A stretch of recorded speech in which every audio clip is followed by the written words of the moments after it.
Hello everyone, and welcome to CitusCon, an event for Postgres. My name's Aaron Wislang, and I'm a cloud advocate working on open source and cloud native at Microsoft. 2022 is the inaugural year of CitusCon, and I'd like to extend a warm thank you for joining us wherever you're dialing in from today. We have over 38 sessions in CitusCon. You're joining us for the APAC live stream. We've had an excellent Americas live stream earlier today, and we'll be following up with an EMEA live stream later on. In addition to the live streams, which you're about to enjoy, we also have over 20 talks available on demand. You can view all of these at aka.ms/cituscon-schedule. I'd like to extend a warm thank you to the 42 speakers who've made such fantastic content for CitusCon this year. We wouldn't be able to do it without you, and you've made a fantastic contribution to the Postgres community. Please go and visit our speakers and learn more about them at aka.ms/cituscon-speakers, and you'll be able to chat to them throughout the conference as well. If you're joining us on Learn TV, we have a fully accessible platform with captions available right alongside for our live stream. You'll be able to use the selector just below the video, and captions are also available for all of our on-demand talks as well. Please, as we have a code of conduct, please be welcoming and friendly throughout this conference, regardless of which platform you're working on. If you're joining us from Twitter, on Discord, on our live stream as well, you can read our full code of conduct at aka.ms/cituscon-conduct. If you're live tweeting talks today, use the CitusCon hashtag so we can see and share the tweets throughout the conference too. If you have any questions and you're viewing us on Learn TV, you can log into Learn TV on the right-hand side and ask questions throughout the sessions. We also have a hallway track and a place where you can engage with other attendees and speakers at the same time. This is on our Microsoft open source Discord, which you can join in the CitusCon channel at aka.ms/open-source-discord. We had some fantastic conversations earlier today, and we look forward to chatting with you live on this session, in the future session, and also with our on-demand speakers who are also there. When you finish this live stream, don't log off. We have a 30-minute recap at the end of the session where I'll be speaking with Giordano and others, and we'll be recapping on everything we've seen and heard, and also show a little bit about what's coming next. If you have feedback, we'd love to hear from you. Let us know what's gone well, what you'd like to see more of next year. We have an attendee survey, which you can see at aka.ms/cituscon-survey. And just to recap here, if you're live tweeting, use the CitusCon hashtag on Twitter. You can view the live stream itself at aka.ms/cituscon. Join us for the hallway track at aka.ms/open-source-discord, where we'll have Q&A throughout the sessions. And join us also for the after show recap right afterwards. So without further ado, I'd like to introduce our keynote speaker. Umur Cubukcu is the former co-founder and CEO of Citus Data, now the head of the Postgres PM team at Microsoft since the acquisition back in 2019. He'll be talking about 8 keys to the growth of Citus and distributed Postgres. Hello, Umur. Hey, Aaron. Thank you for joining us today. Thanks for having me. It's a pleasure. I look forward to hearing more about your talk. So, happy to dive in. Thank you, Aaron. All right. So it's great to be here, and today I do want to talk about the 8 key drivers of the growth of Citus and distributed Postgres, and along the way, the lessons that we learned, which hopefully can be useful more broadly. And also inform what we do, going forward. So going back, when we first founded Citus around, that was 2011, we did it with a goal of changing what's possible with Postgres. And what prompted that was really the explosion of data. And the term big data was coined around that time, maybe a bit later. But really, it's the volume of data, it's the type of data, and the growth of it being so much more than what Silicon could catch up with, made it abundantly clear to us that, hey, distributed systems are the way to go. And with the advent of the cloud and with all the things that come with it, said, hey, can we make something we know and we're familiar with, which is Postgres? Can we make that distributed instead of starting everything from scratch? And in fact, that's what we did. So with Citus, essentially it is Postgres extended with the power of distributed tables, right? It is fully open source, so you can download it and use it, or it's also available as a fully managed service on Azure as a hyperscale Citus. And here our logo, the elephant with the kind of the magical unicorn is it's kind of a throwback to Postgres' elephant and our kind of attempt at making it more magical through this distributed and horizontally scalable behavior, really. And with Citus, what you can do is, and what you are doing today is, instead of scaling up with a traditional, relational database, or what you would do with Postgres, you're able to, in addition to scaling up, really scale out. So really change that dynamic and have a slider, take it whether you have a couple of Postgres nodes or 20 of them or 100 of them, and really without having to kind of entirely change how your architecture, how your application behaves, you kind of put that complexity to where it belongs, which is in the database layer, and worry about your application and have us worry about the complexities of running a distributed, transactional relational database.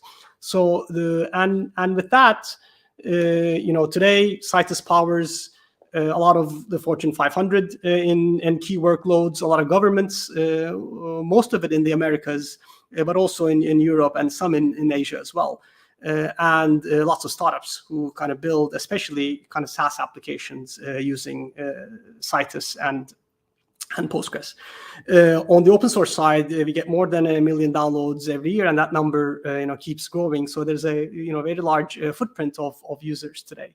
So coming back to the essence of the talk, I want to dive into what's kind of making this possible. And the first, perhaps most obvious, is Postgres, right? It's betting on Postgres and building on Postgres. And that choice, as obvious as it might be right now, wasn't as much kind of back then versus, NoSQL. Again, going back to 2010, 2011, the zeitgeist was one very much of Hadoop, of NoSQL, and saying, hey, SQL won't scale. And therefore, you're building the wrong thing. That was the earliest feedback that we had. And of course, over time, the pendulum has really kind of swung our way.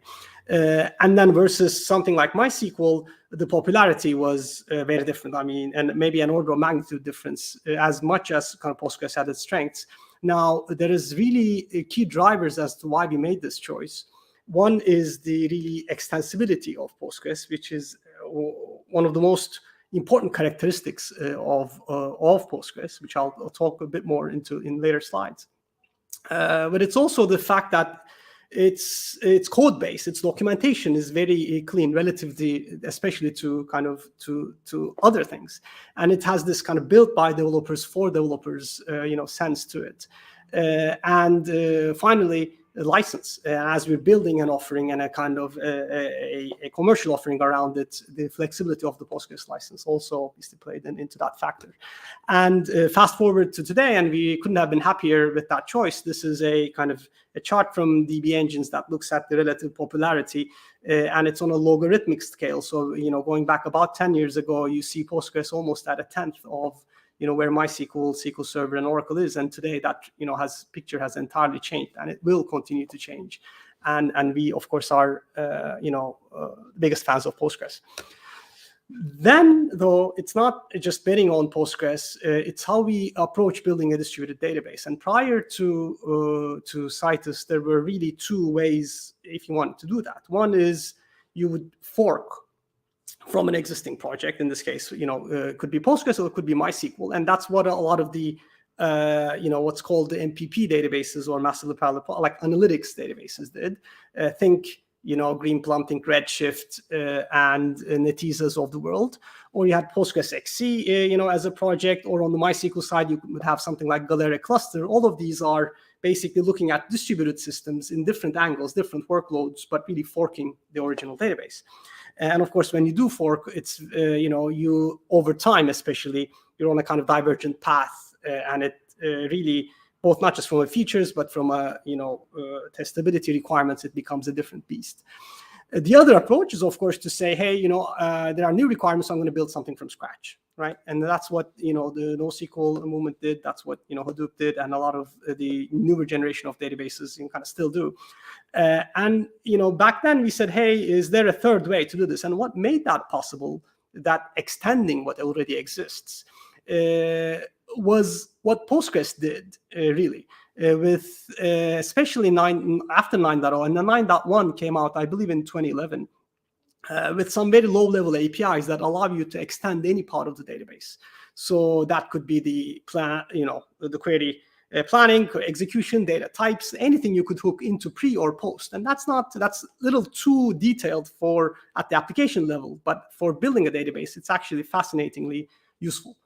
So we took advantage, of those, and when we announced, that we unforked from Postgres, that really resonated with our audience, with the developers, and people who really used our product. That was back in around 2016.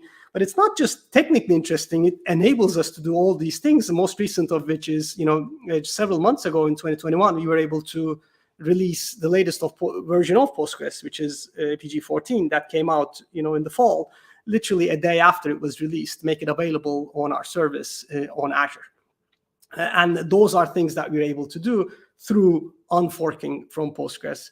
And as many wonderful things as Postgres has done over the past 20 plus years, it is going to do that many more, in the next decades to come. And we want to make sure that our users and we benefit from kind of that core body of work.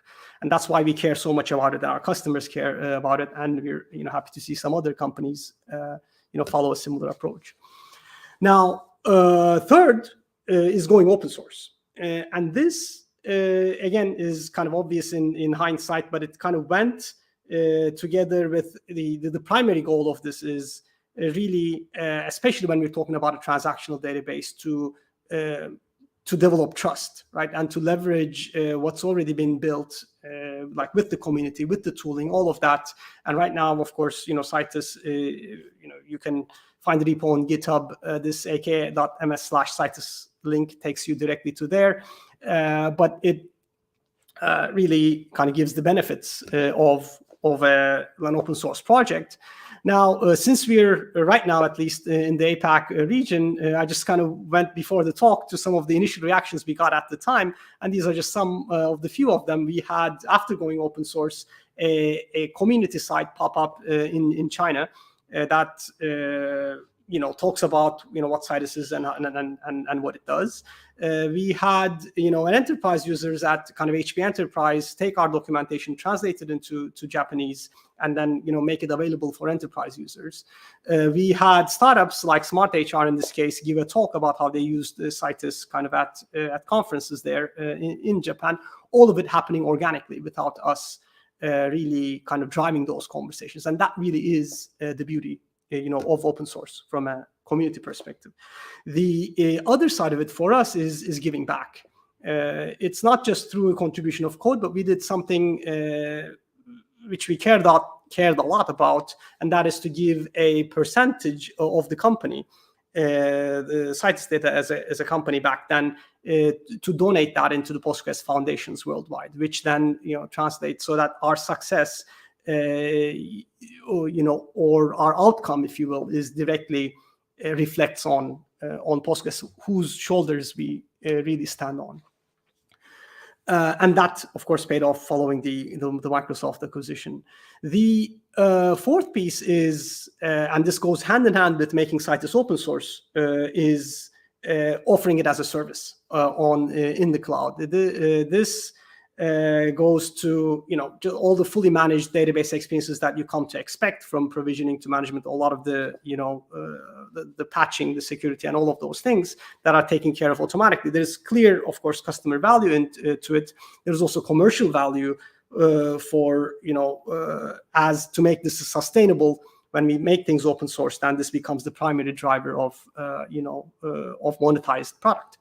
And so this a big shout out to our part of the team that joined us from Heroku back then, who had built a similar service, and then kind of made that happen within within Citus.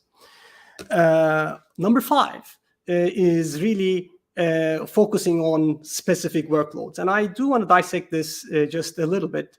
When we talk about product market fit, back then and even still today, there's an explosion all of a sudden of different database, solutions and providers. And this is a report that was published, back in 2016 by, for 51 Research. This is just the, cover page, but it's every dot there is a, like a subway train station, let's say, and every dot is a company, and each station is, each line is type of a workload or an approach.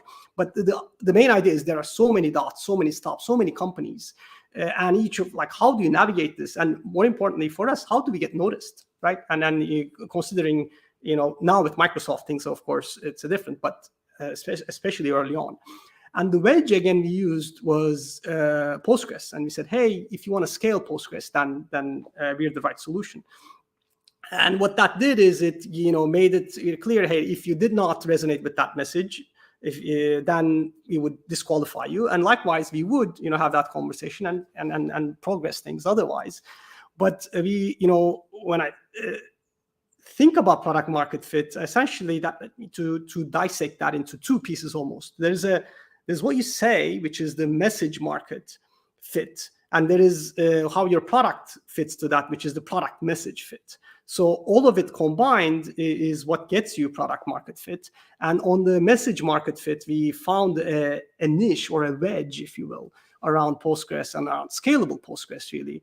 And then the question is, okay, in terms of meeting that message, for what workloads, can we scale, Postgres? Because one of the things that makes Postgres so compelling is it's a very diverse, versatile tool that you can kind of tackle like a lot of things with it.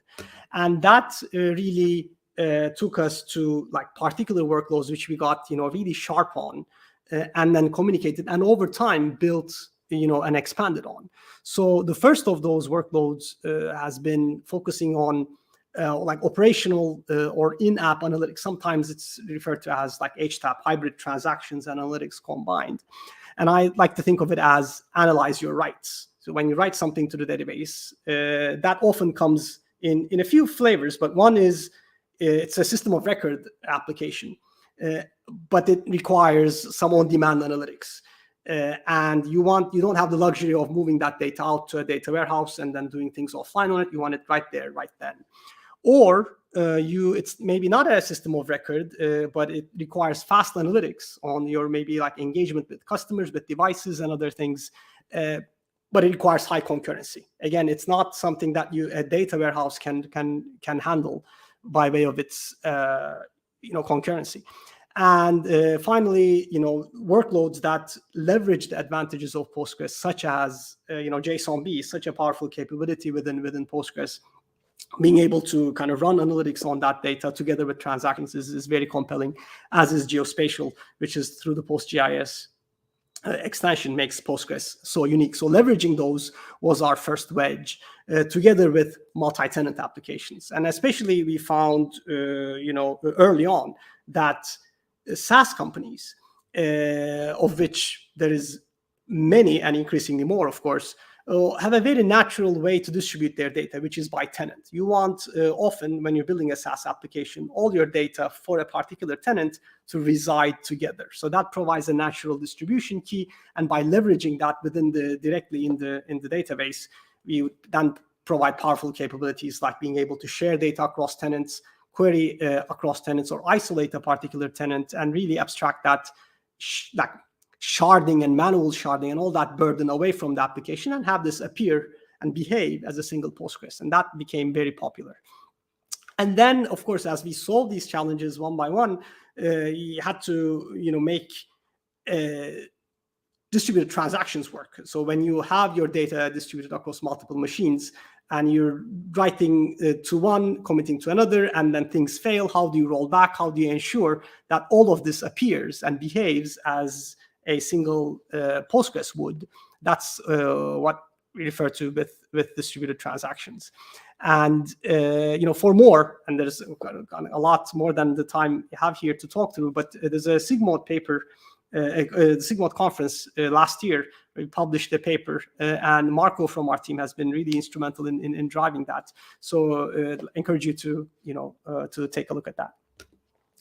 6 is delighting customers. No product is useful and really existent without customers. And for us, users are our open source users who just use it like as is, and customers are those who kind of engage with us on a commercial basis. But doesn't matter from a they need to be engaged and be happy, and that's the first getting to wow point as quickly as we can. Another is not being distracted by, because we established a Postgres wedge, we would often be approached by companies who wanted just Postgres expertise, consulting and other gigs, and some very big names that you'd be compelled to talk to. And we always did talk, but we never engaged if it didn't take us into a scalable path. And that we did across hundreds of conversations. 500 plus is probably an underestimate, maybe not as many as 1,000, but way up there is where we talk with customers to find out these patterns that I talked about kind of earlier. Another important thing that helped was our engineers. We didn't have a separate support team. Our engineers carried the pager. So that meant, when something went wrong, they'd have the incentive and the know-how to fix that. And finally, taking a long-term view meant, we'd have customers, for example, who would come 5 years, and I'm not exaggerating. I remember one who came a year after we launched. They heard about us, then we were just too early for what they wanted to accomplish. And then 5 years later, they came back and they used our product. So, but when you are kind of building and things compound in a very delightful way. 7, this cuts across everything we do, which is our team. And I can't, of course, emphasize the importance of it and how much, pride and happiness it gives me personally to work with such a group. As distributed as our database is, as is our team. So we have folks anywhere from here, where I am in San Francisco, to Istanbul and Ankara in Turkey, to Amsterdam, to Redmond, to New Zealand, and Paris and elsewhere. So we are a distributed team, and being able to kind of work together drives our product forward. And last, absolutely not least, number 8, is Microsoft continued support. So we took that wedge, and we made sure that there is a lot of interest and growth in what we're building. And Microsoft, following the acquisition, now we are 3 years into it, has kept investing in it. So this event, very event that we're talking at CitusCon, is an example of it. The number of downloads of Citus is at an all-time high. Just in February, we checked the numbers; they were up more than 200%, or 2x, I should say. And so all up, we are looking this year to exceed more than 3 million installs. So open source growing strong, and very importantly, our core committers to the Postgres project. We have more within Microsoft people who contribute to the upstream project than any other major cloud provider. In fact, all of them combined, we have more contributions to the Postgres upstream project. And that I'll one of the earlier topics I talked about, which is the making Citus into an extension. As an example, when we introduced a third way to build a distributed databases, that was made possible with a big shout out to Andres Freund, who really made that possible for us and for our customers. All right. So that's those things combined, not any one of them just by themselves, but combined have kind of taken us to where we are.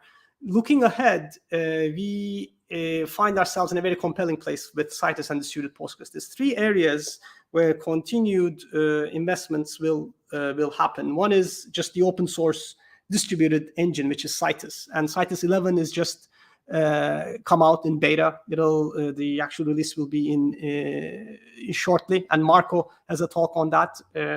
Please take a look if you're interested. The other aspect of it is open source Postgres, which I was talking to earlier. Postgres 15 is landing in fall as usual with a host of wonderful features, and there's quite a few that our team has been driving. I believe Thomas Munro is talking right after, and then we'll touch on some of those. And third is, of course, our PaaS offering on Azure.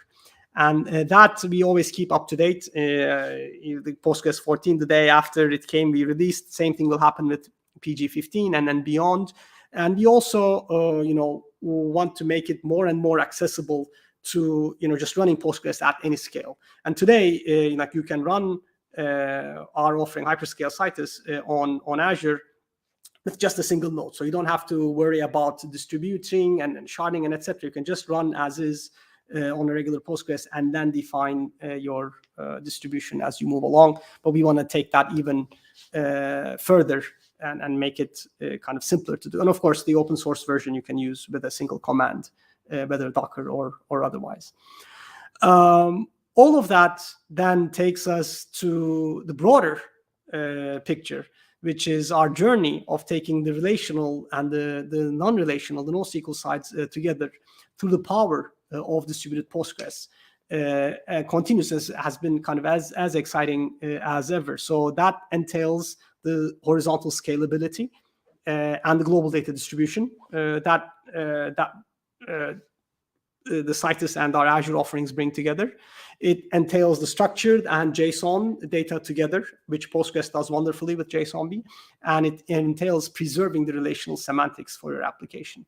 And Azure with Postgres, with Citus, and with the other offerings it has with Azure Postgres, Azure Cosmos DB is an excellent place to take advantage all of those and bring those as delightful products to you both in the open, as I was alluding to in the earlier slide, and as a managed service.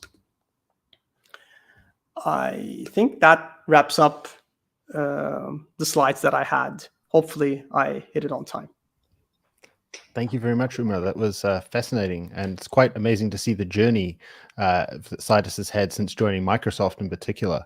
I remember when it was, you joined us in 2019, and I caught up very rapidly with Citus just at PyCon, actually, was when I first really started diving deep for the first conference with Microsoft. I have a question for you. Sure. What are some of the aspects of the Postgres open source community that have really helped Citus be as successful as it is? That's an excellent question. I think I'll enumerate a few. The Postgres community is very welcoming. And that might not come across depending on what angle. Sometimes when you're submitting a patch, you might find things are kind of clunky, etc. But overall, there is no preferential treatment, if you will. So if you are kind of putting things forward, people will listen to you, people will kind of interact with you. So that's been super helpful. It's also not centralized and run by any particular company. So Postgres by design is decentralized. And then, like one of the core committers, which of that group, Andres, again, was at Citus Data before, now at Microsoft. So we have a say, but we don't, and nobody does kind of like steer, which I find very helpful. And the last thing, there's so many things, but that pops into my mind is the whole ecosystem of the tooling, because the database is so much more than just the bits and bytes that store your kind of secure and ship your data. It's the language bindings. It's like the shell you connect with. It's the how you do the monitoring, and all of those things are part of that open source community, and they are that makes the picture whole, which has been tremendously helpful for us. Yes, what struck me is how composable things in the Postgres ecosystem are, and you can reach out, and you've got this fantastic, extensions mechanism, which really gives us huge advantage.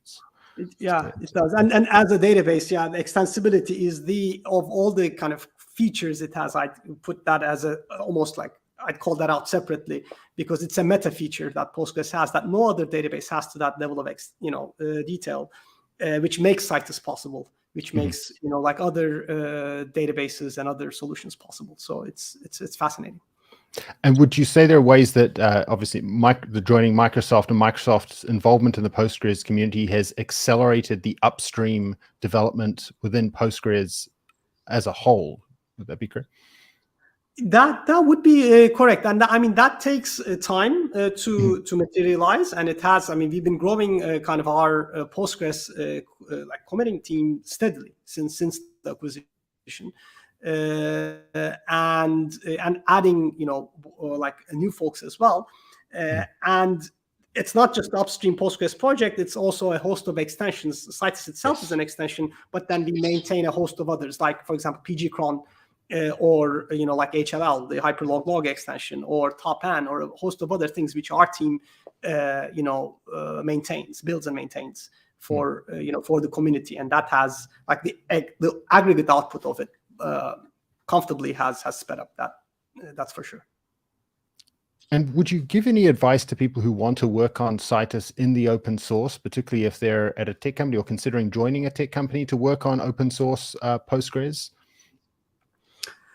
Yeah, I'd say a few things. There is different levels of contributing to Postgres, right? And then it doesn't have to be at the highest bar, and that of course takes time to build up to it. Postgres is famous for its documentation, for example. It's very kind of like well written, and so there is anything from there to filing bugs could be contributions. Holding events, it doesn't have to be code, like just being a outspoken supporter of Postgres is a contribution in of itself. Those are things on the open source side, and then separate from that, just being curious. I find that that holds for everything we do. I think, in fact, when I was talking about the team slide, that's one of the key characteristics that we look for when we're hiring, and that fitted very nicely with the Microsoft value of the growth mindset, right? So when we kind of we were very happy at the time of the acquisition to see there's just a direct marrying, if you will, of some of those values, and I find that extremely helpful. If you're curious with that growth mindset, how can I make this better, your application, your database, and Postgres is again is a long-standing project that will if you put the energy into it, it'll pay back. Yes, and you spoke about the community being welcoming. It strikes me there are so many routes to becoming involved from an open source perspective. You mentioned things like documentation and community involvement and all of these other things. It seems like a fantastic. Yeah, absolutely. And again, other Python is an excellent example. Like, it doesn't have to be the Postgres core. Like Django is a framework that's very popular with Python, and it almost defaults to Postgres as an underlying database, and there's things you can do there. It could be at the app layer. It's just piecing together and or contributing to different pieces.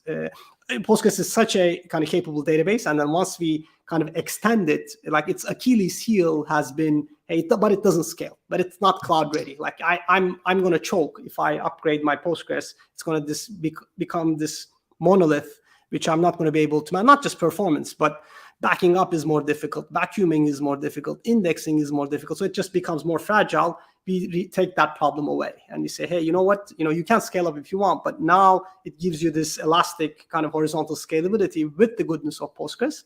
We think that's a very exciting combination, and I'm happy to see it resonate in the market.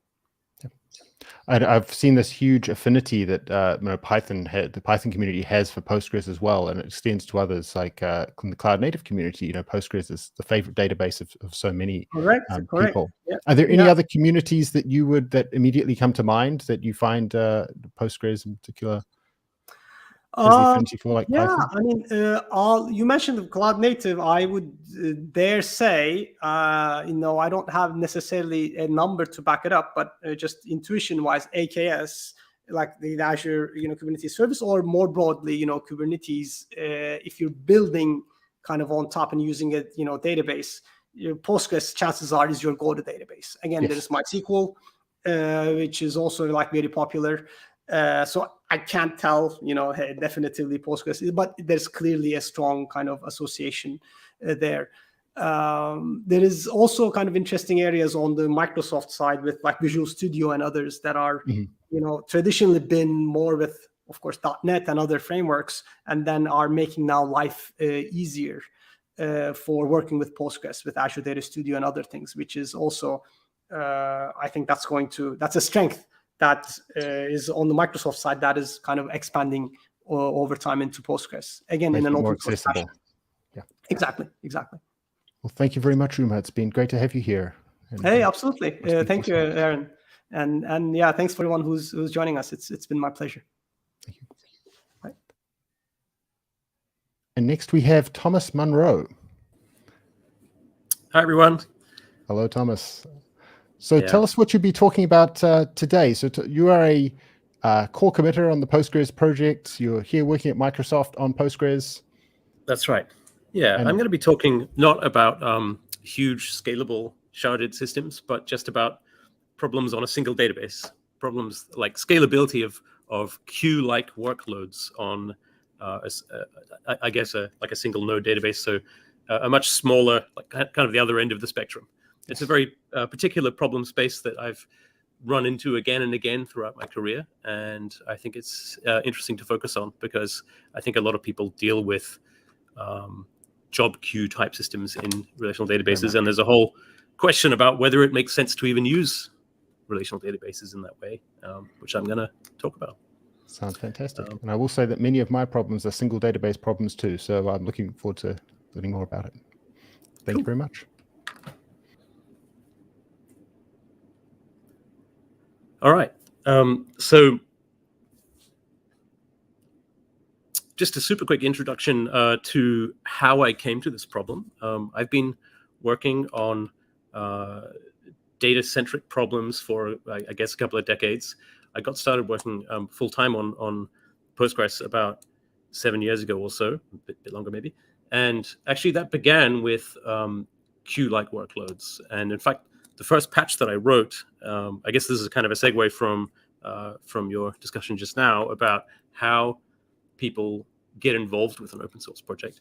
For me, we at an earlier employer, I was trying to port software from some commercial relational database across to Postgres, and it lacked the ability to it lacked the skip locked facility that you get in most other relational databases. So I stayed up late hacking on that and made that happen for Postgres. And that was my first feature in Postgres, and kind of led me to realize that that's what I really wanted to do more of.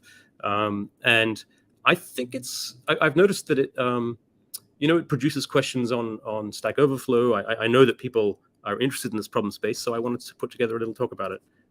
And so that's what I'm doing here. Cool. So the structure of the talk is I'm just going to go through and talk about what, just define a few things and talk and show some examples of how you would implement a queue-like system in Postgres. And then I'll wrap up with some thoughts about how Postgres could do this kind of stuff better.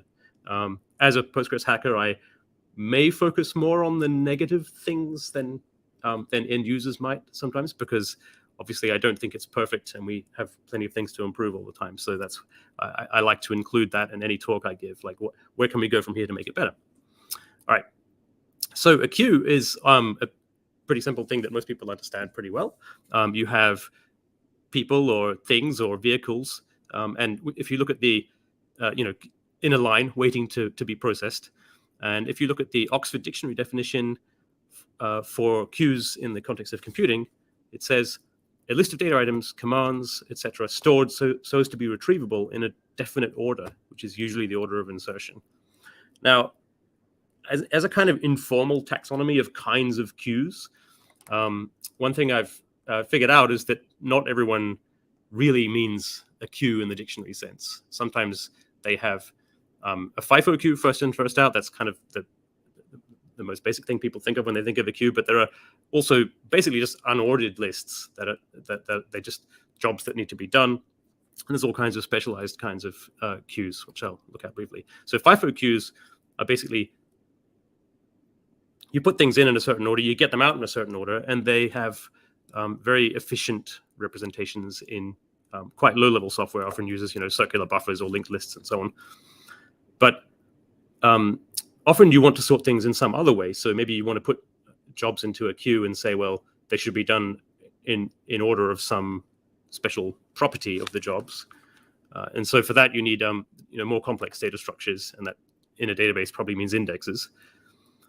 And then there's these looser uses of the term queue. Quite often you have something like, maybe you have a mailer thing and you want to something happens and you want to send people emails, like they click the "I forgot my password" button or something like that, and you don't really care which order those jobs get processed in, but you don't want anything to get stuck. Like if you think of you don't want it to be unfair. So if you think of a restaurant that's really busy and somehow the waiter never catches your eye and you can't order, even though new people are coming in and getting served, that would be unfair. So we don't want that to happen, and that's why ordering. Sometimes you don't really care about the order, but ordering can still be quite useful to avoid situations like that. So there's some basic definitions. Now, why would you want to put a database in? A queue into a relational database?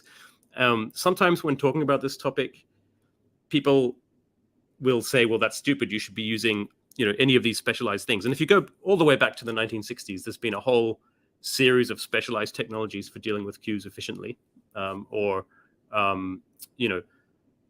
batching work up, and it's been done separately from a database. And it is true that in many cases, if you're trying to build Twitter or something like that, or process, GitHub commits or something like that at a massive scale, then you probably don't want to be pushing that through a single node relational database. It probably won't work. But there's a huge category of things where it does make sense. And I've tried to sort of look at like when specifically does it make sense to do this kind of thing just using a database. And I think some of the key characteristics are here. I would say that when the work that you're trying to do involves database transactions anyway, then you your system must be able to process that level of load anyway. So it's really useful if you can have your job queue type system working within the same transactions atomically as the work that's to be done. Another thing is that if you've already got people who understand the maintenance, backups, failover, and so on, or perhaps you have a managed system, and you don't want to introduce more moving parts that require different skills and so on, then it can make a huge amount of sense to do that in a database. And obviously, it might just be that you like Postgres and you want to use it for as many things as possible. And I think that makes a lot of sense because, I'm sort of semi-serious when I say that, but a technology that you understand well and that your people understand well, it makes sense to use it where you can. So I'm going to look at a couple of different examples of cases where you might have a job queue type system. One is where you have something like sending a message to confirm that you've booked a seat on a plane or something like that. You don't want that to be a failure mode where you send people a confirmation to say they've booked a seat on a plane, but then you lose power or something bad happens or there's a bug or you crash and you forget about that. And you also preferably don't want to book the seat on the plane and not send a message. So it's a good idea to sort of separate these things transactionally so that you atomically book the seat on the plane and record the intention to send the confirmation. And if you can, and then you can do that asynchronously behind the scenes with retries to make it reliable or whatever. But you've sort of separated those two things while also committing to do them atomically. So that's a common use for the job queue type systems. Another really common use for job queue type systems is where you're trying to farm work out to a huge number of machines, and you might want to make it so that an example I picked here, there's a piece of open source software called OpenQ. I believe that's used I have nothing to do with that, but I believe that's used for rendering the computer graphics, like 3D rendering of special effects and so on. They might have a very large number of frames to render and some thousands of compute nodes chewing through those frames, rendering the movie. You want to hand those frames out. If something crashes or goes wrong, you don't want to forget about a particular frame. You want to go back and do it. So you need a nice way to hand that work out. And a good way to do that is with that sort of might be about the level where you can easily use a relational database to do that, because it's it's not at Twitter scale or something like that. And it's also quite easy to put together. So so how would you build something like that? I'm just going to show a really simple recipe using a plain old table, and you want to express the order using good old SQL order by. And then Postgres has a notify and listen system where you can wake up another backend, so another connection. So you've got a load of, say, worker nodes connected to a database, and they listen, and then something's producing work, putting it into the work queue, and they it could be one or it could be many producers, and they notify, waking up the consumers, and the consumers pull jobs out. Now, one key thing about the whole relational model, because relational databases are not specialized for this workload, this type of thing, you have to realize that the relational model doesn't have a physical order that is exposed to the user. Of course, it does under this covers have physical order, but so we need to use we need to express our desire to pull things out of a table using order by, of course, unless we don't care. So at the most basic level, you insert things into a table. So in this example here, I'm pretending that I'm going to be sending out an SMS, like a message to a phone or something like that. I do some work, I send out the SMS, in queue my desire to send an SMS, I notify, and then I commit. So those things happen together as one transaction, and then some worker process wakes up and handles that job. So the enqueuing side is trivial. And the first version I'm going to show here is just if you don't even think about concurrency and just imagine there's just one worker, and all it does is uses limit 1. It happens to be ordering by insert time. It just selects a record, limit by 1, does the thing it wants to do, send an SMS or whatever, deletes the job queue, and then commits. So that's obviously an incredibly simplistic way to dequeue things from a table. And obviously this isn't going to work if we have more than one person dequeuing in this way. There's going to be some problems. So I just, running a simple test on don't worry about the actual numbers here. We're only looking at the shape of the graph here. So you can see that I can only have one client, and it can do that arbitrary number per second of dequeues, which is pretty much just the time to commit on the disk on my laptop. It's not a very important number. So next we want to be able to scale this up. So we need some way to have different job consumers not stepping on each other's toes and being given separate bits of work to work on. And so for that, we add for update. So you see there in blue, I've added a for update. So that actually, whenever it selects a row, it locks it until the transaction commits. So nobody else will be able to select that same row if they run at the same time. So now we can have, otherwise it's all the same. We're just selecting one row in order by insert time. And now we can add loads more clients, and they're all competing to dequeue jobs and process them, do whatever it is they want to do. But we see that as we add more clients, we can get a bit faster when we get to 2 clients. But beyond that, it's pretty much plateaus, or in fact goes down the total rate of message processing. So we haven't achieved a goal of getting a real concurrency here. And the reason for that is, of course, that when you use for update, which is explicit locking on rows, they're all queuing up and fighting over the same rows. So when the first client that tries to lock a row does so, and it achieves that, it gets a lock, and I showed that in green on the slide there. The next one, it's got the same order by clause, so it's also trying to select that row. It tries to lock it, and it can't. It just has to wait for the other transaction to finish. So the whole workload is completely serialized, and that means that we don't achieve our goal of concurrency, really. So we need to find some way to gain concurrency and stop these individual transactions from stepping on each other's toes and serializing. And the way to do that is using for update skip locked. Adding skip locked here tells it's otherwise the query is exactly the same. For update skip locked. We want to select one row, order by insert time. We want to lock it, but if it's locked already, we want to skip it. And with that change, we get to the point where we get some kind of scalability as we add more backends. And in fact, I think I ran out of CPUs on my little laptop here, so that's as far as I went. But we see here that we're able to increase the throughput by creating true concurrency. And what's really happening here is the first client comes along and locks the first row. The second client comes along, tries to lock the first row, but it can't, so it goes to the next one. And so on. And in that way, they all manage to run concurrently. So this funny skip locked clause, what does it mean? Well, in the Postgres manual, it tells you that you can that it's going to give you an inconsistent view of the data. So that means that in general, it's probably not a great idea to use it for regular queries. It's a very, very specialized tool, and it kind of breaks some aspects of the kind of the consistency of the data you're looking at. When you exactly want that specific thing, it's very useful for queue-like tables. And if you want some kind of pedigree description of that concept, it's described in Gray and Reuter's transaction processing book as read past.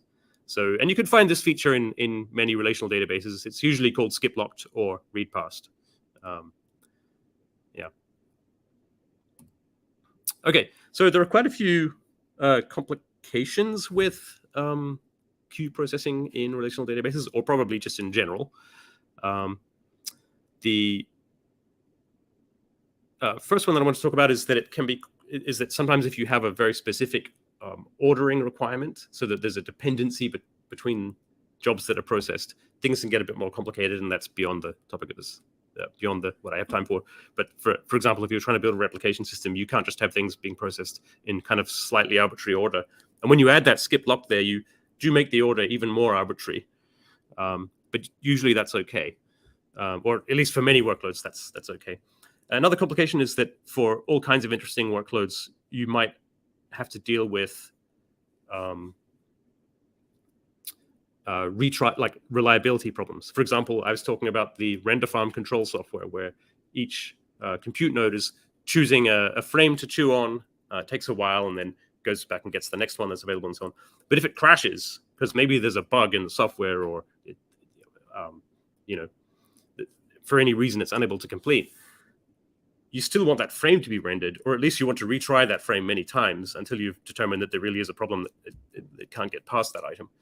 So you might want to design a system with two transactions. One where you mark a job as pending, and you say, well, it's mine up until this time. But if you don't hear from me before that time, then you can steal the job and retry and increase the retry count or something like that.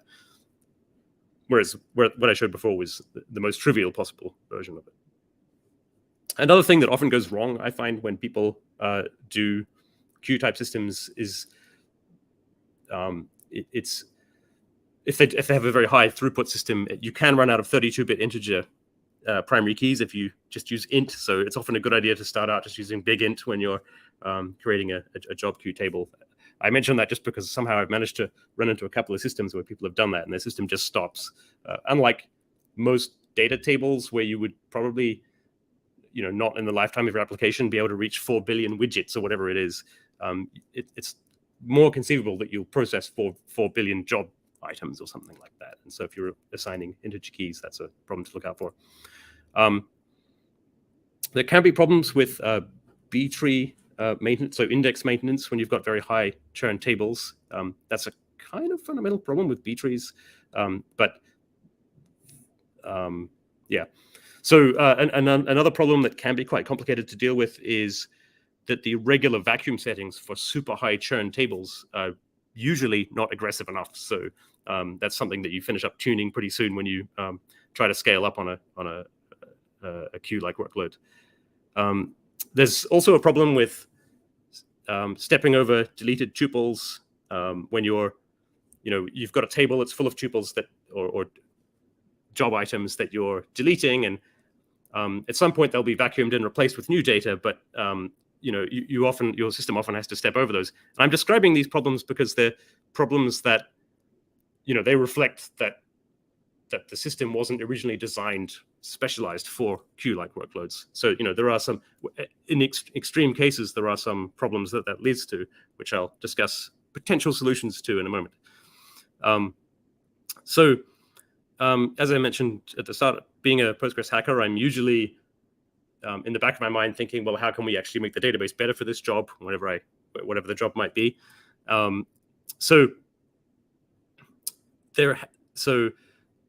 When I mentioned before that there are specialized systems that are just for doing queuing, obviously you can use one of those systems, and now you'll have some interesting problems if you try and combine that with transactions in a database. You might need to do distributed transactions and so forth, and that's a complicated area. So it would be quite interesting if we could find out how to get more specialized support for this type of thing into the database. And there has been some work over the past few years on potentially different storage layout that would be optimized for more of a queue or a stream-like workload. There isn't anything that exists right now that's usable, but that is an interesting area of work. For example, Robert Haas has been working on conveyor belt storage, and if you it's sort of optimized for adding things at the end and deleting things at the other end, which is a queue, right? And there's been other research work on improving the space management that would be slightly more suited to queue-type problems. Another idea that I've kind of been sitting on for a while and wondering if I could do something with is inventing the idea of telling the planner that you want to, when you don't specify the order, but you do specify that you only want one record, that it could remember where you were up to last time you did that, and it could just become circular. So if you see on the slide here, I have running the same query again and again and again in a toy table with three rows in it. It rotates its way around them. If you had something like this, then the problem of the storage would become a little bit more conveyor belt-like, and it's an idea that I've been sort of trying to figure out whether it makes any sense for some time now, combined with skip locked. A related idea, one area that I've done quite a bit of work on is transaction isolation, and particularly the serializable isolation level in Postgres. That is a really good way to make super complex concurrent transactional systems tractable, like really hard problems that come about from concurrent things happening in a way that you didn't plan for, or that programmers couldn't quite figure out all of the consequences of. In theory, if you use serializable, all of those kind of problems go away, because the system can prove whether or not your transactions are equivalent to a strictly serial set of transactions. Unfortunately, queue-like workloads are the worst case for serializable, because they pretty much prevent concurrency completely, because they're all of the transactions are all competing over the same end of the table, the same end of the queue. So they're always hammering the same rows. So you can't really get any real concurrency. It's occurred to me before that perhaps we could find a way, if you didn't specify an order by clause, perhaps we could find some way to make it so that it could secretly under the covers do something like that circular type thing underneath the covers, but not tell you. It doesn't have to tell you, right? Or why like if you could just figure out that it can get these serializable transactions not to step on each other's toes just by giving them different answers to the same query. I don't know. It's an angle I'd like to explore in the future for queue-like workloads.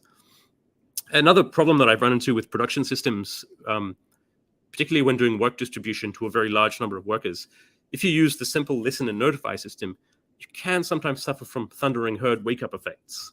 So maybe I put one job on the table and I go notify, and maybe I have 64 super powerful computers that are all waiting for something to happen, and they all wake up and then they all go and look in the table and see if they can find a row. So they're hammering the table, but there's only one job, and it's actually it would be better to find some more subtle way to wake people up, just the right number of workers. That's an area that I think we could improve on in Postgres. But doing so like if you wake everybody up, then at least there's no scenario where something goes wrong, like the computer crashes and then nobody processes it. So that's that's an area that I'd like to do some more research on. And the final things we could possibly improve the final area that I think we could possibly improve is statistics for queue-like workloads. So volatile tables that, one moment it's got millions and millions of rows, the next moment it's got none. That means that if the stats are collected for that table, the system could decide that this table's basically empty, but actually the next time you run a query, it has millions of rows in it again. You might get really bad query plans if it doesn't understand the statistical distribution. And there are some solutions to that in other databases. I think Postgres could probably do with some improvement in this area, and that's an area for future research. That is the contents of my talk. Does anyone have any questions for me? Thank you very much, Thomas. That was fascinating. We do have one question coming in right now, which is, do you have any thought about packaging proper queuing queries together as a Postgres extension without even the specialized table or circular scan, etc.? So how would that... so packaging, putting some kind of specialized extension into Postgres that would do... I mean, the key thing would be the key thing would be to find a way to make it integrate with transactions. And I think if somebody can do that, because that's where all the benefit of using a database for your queue comes, right? If it's not completely integrated with transactions, then you could easily just use some other completely separate system. And yeah, I think that is definitely possible. For example, a couple of releases ago, we got the Table AM system, which allows for extensions to create totally new kinds of storage for tables. So it's possible that someone might eventually use that to make a kind of table that's optimized for that. You can only insert things at one end and delete them from the other, or something like that, and it might have much better performance characteristics. Yeah, I think that's plausible. Yeah. Also, as a developer who often picks these tools up somewhat naively and uses them for things that I might not have intuitively used them for, I would have missed that optimization for the 4 update skip locked, and I was quite impressed by the throughput. Yeah, well, yeah. One thing I wanted to mention is that in most popular languages, Python, for example, you'll probably find libraries that use these things to implement queues in a quite easy to use way. So you don't necessarily have to, be doing this directly yourself. Anyway, I can't think of the names of them now that I'm sort of on the spot, but yeah, there's definitely some popular Ruby and Python and other languages, Java, libraries that can do this stuff for you in a pretty nice prepackaged form. So yeah. Another aspect of this is also the fact that adding another system sometimes, if a developer can often lean on the system that's already there, particularly from an operational perspective, and that's usually very attractive. And if you can help them utilize it, that you can take one extra moving part out of their way, which is what I think this totally. And I mean, and distributed transaction systems are incredibly complex beasts as well. So yeah, it's taking not only it's removing a moving part, but also like non-trivial interactions between those moving parts. That could be quite tricky to do. And even from a cognitive understanding, I've done this myself, and the reason for using a system that's there that you can reason about, and you've got a good mental model about, and you're often deep in business logic or something, and you don't want to have to break out of that for a while. Do you have any rules of thumb, or have you seen any examples where people have used this and then had to go in one direction or gone in the direction of using a specialized queue and then gone back into Postgres? Is the answer always it depends, or? Well, I don't know. I mean, anecdotally, I would say that you often hear about people doing things at the extreme end of the problem, and people who are doing this kind of stuff at the extreme end probably shouldn't use a single node Postgres system, and that's absolutely fine. It's just that there's a huge number of people who, have,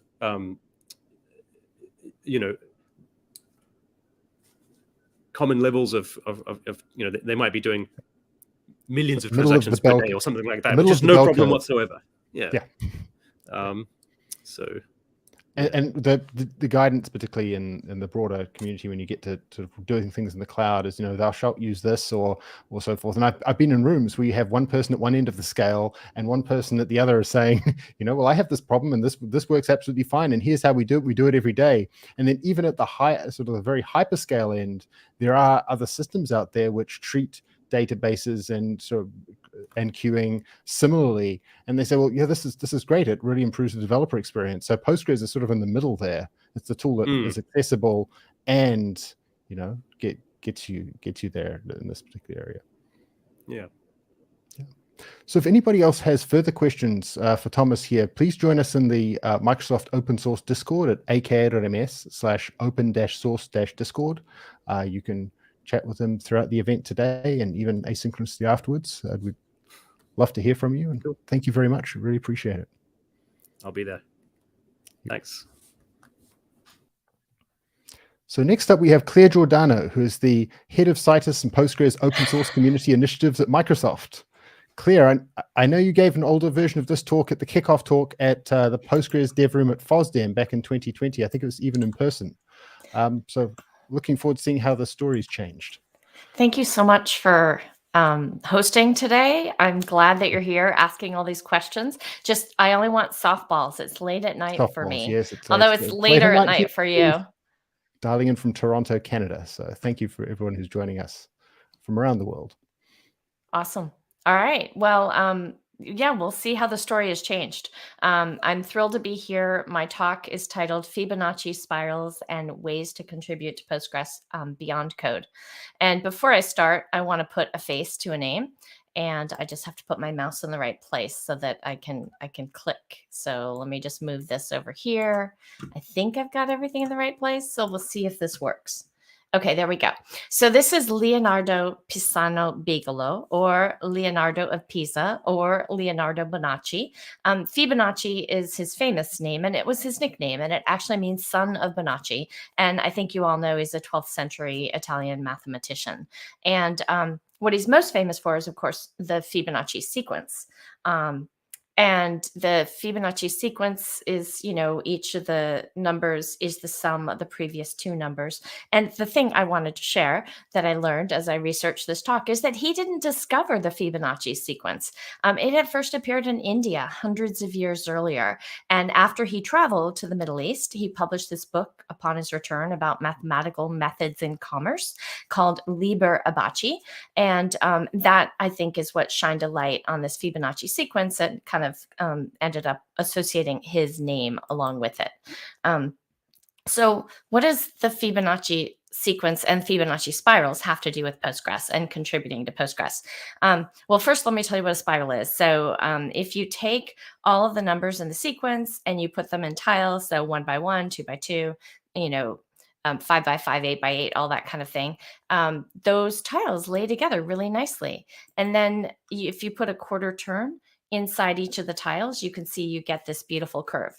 And it's not the golden spiral. The Fibonacci spiral is a little bit different. But that I kind of was trying to think about, how do I describe the growth of Postgres? Is it exponential growth? Is it Fibonacci growth? What's the right sequence term to describe it? But that isn't actually where the idea for the talk came from. So I actually always just wanted to use a Romanesco in a talk. When it came right down to it, I think this vegetable is like the most amazing thing. And it is a Fibonacci spiral. It is also a fractal, which I think is even more cool. And these Fibonacci spirals exist in nature all over the place. So not just a Romanesco, but also artichokes and sunflowers. And the very bottom of a pine cone, like the arrangement of the bracts on the bottom of a pine cone, these are all Fibonacci spirals. So I studied applied math in college along with computer science, and so I find these things interesting. And so somehow I connected Fibonacci spirals with the different ways to contribute to Postgres beyond code. So maybe because I studied math and computer science, I started my career, I'll just tell you a little bit about me, at Sun Microsystems. I don't know how many of you must have all have heard of Sun Microsystems. Obviously, it doesn't exist anymore. And I spent many years there working on Solaris, the operating system in the kernel group. And I was in engineering. I started off as a developer, moved to engineering management. And after 16 years in engineering, I moved into product management and marketing. And so I've had these different kinds of roles in tech and in open source projects, because I was actually involved in open sourcing Solaris. And so then 5 years ago, I joined Citus Data and got involved with Postgres, also open source, obviously. And I realized as I was doing all this that, there's these different ways to contribute. And when I was in engineering, I didn't feel like my value was ever questioned. But as I moved into product or into marketing, there were times when I felt like, people maybe don't appreciate the work I'm doing as much. What is that about? What does that mean? And so then part of what I wanted to do was just talk about and explore whether these other areas to contribute matter and how important they are, and even what are they, shine a light on what the different ways are. If you've ever worked in a startup, everything matters. Making sure the bathroom has toilet paper matters, taking care of sales, paying salaries, just raising awareness. I think people who work in startups definitely appreciate all the different roles, and maybe all of you do appreciate all the different roles, but I wanted to shine a light on them. So if I look at the next slide, Josh Burkus is an emeritus person in the Postgres community. He used to work on the Postgres core team many years ago. And it turns out he gave a really similar talk to this back in 2013 called 50 Ways to Love Your Project, or How to Contribute to Postgres. I keep looking over to the side. Sorry about that, guys. I'll try not to do that. And so I learned about his talk when I was researching the first one, and it didn't discourage me. I decided it was going to validate the idea that it was an important thing to talk about. And he actually drew this pie chart where he had like the code, the core code, and then the other code, think of extensions, and then everything else. And that was kind of the premise of the talk that he gave. And then I started thinking about sailing. And this is a picture from last September in the San Francisco Bay Area. There was the big boat sailing regatta sponsored by Rolex. And my son is actually sailing on that boat. So this picture is actually near and dear to me because it's kind of cool to have your 21-year-old son out there racing in a regatta. But one of the things that happens in sailboat racing, and I did a little bit of racing earlier in my life, is that every person on the boat matters. Every role matters. You don't have to be the skipper or, the bowman or whatever your role is. You're not going to win unless everybody is kind of working together and pulling their weight and contributing. So that's what this talk is about. I'm going to explore 18 of the ways you can contribute to an open source project like Postgres beyond code. I shortened it a bit from the version I gave at FOSDEM a couple of years ago and reordered things, added some new items, got some feedback. So we'll see how it goes. I will need a 2-minute warning. So try to keep an eye on that, please, Aaron, because I don't know if my timing is going to be good or not. So reason number one, or way number one, you can contribute. You can write a blog post, or I'm just going to move this over because I keep looking off to the side. All right, there we go. Now I'm in the right place. Publish an article. This is a picture actually of an article that a woman in the Postgres community named Leticia Avro, she authored this article a couple of years ago. And I just love the cover, the big Postgres icon. But a lot of you do blog. This is kind of obvious, but I wanted to start with the obvious. And if you do blog about Postgres, there's this wonderful feature called Planet Postgres where you can syndicate your RSS feed, and people who don't subscribe to your blog maybe don't know who you are, don't know your company, but they do subscribe to the Planet Postgres feed. And so you can increase your reach dramatically. So if you're sharing some of your learnings or something new that you've done and you want to help other people in the community by kind of teaching them something, this is a good way for you to increase your reach along with doing that. Okay, so a second way you can contribute is just to do this, to give a talk at a conference. Obviously, 42 people are here at CitusCon giving talks. This picture is actually from FOSDEM, where there's people flock. Well, they used to flock to Belgium in late January, early February every year. We haven't done it in person since 2020, but hopefully next year it'll happen again. But sharing your expertise in that way is super useful, particularly because not everybody learns well by the written word. So reading a blog doesn't work for everybody. Some people like to hear kind of the oral narratives, if you will, in order to spin up on something. Plus, it's just invigorating to talk to other people and to hear them tell their stories. So that's actually why we have the Discord too, is we don't have a hallway here, but we're trying to replicate that hallway track on the Microsoft open source Discord. So hopefully y'all will pop over there. Not everybody's going to write a book, but it's super useful when you do. And so it's not for everybody. It's definitely not for the faint of heart. But if writing is your thing and you have expertise to share that will help people who are new to Postgres, or even people who are expert, but maybe not expert in your area, then it can help. Dimitri Fontaine wrote this book called The Art of Postgres, super popular among application developers, and he was kind enough to give me a discount code that's on the screen right now, Claire15, that I guess gets you a 15% discount. And that's true whenever you watch this video. So even if you don't see this talk for a year, that'll still be good. A lot of people have recommended Marcus Winand's book as well, SQL Performance Explained, as just like a go-to reference when you're trying to understand how to optimize performance of your application running on Postgres. So I thought I would give it a shout out too. And now video. So I think obviously YouTube and video is all the rage. I mean, all these talks here at CitusCon are being recorded. I remember when my son was going to like his first formal dance and needed to learn how to tie a bow tie, he went to YouTube and all the instructions are there and figured it out. But I do think we probably don't use video enough to give people like these bite-sized views into how something works or how to do something. And so I totally think it's a great way to show people who aren't going to learn by reading and maybe aren't able to go to a conference, but it gives them something at 2 a.m. that they can discover online and watch, and it'll resolve whatever questions they have or help them learn about some new solution. So I screenshotted here a wonderful video by Marco Slot, who is giving a talk in the EMEA live stream, which is, I guess, like in a few hours.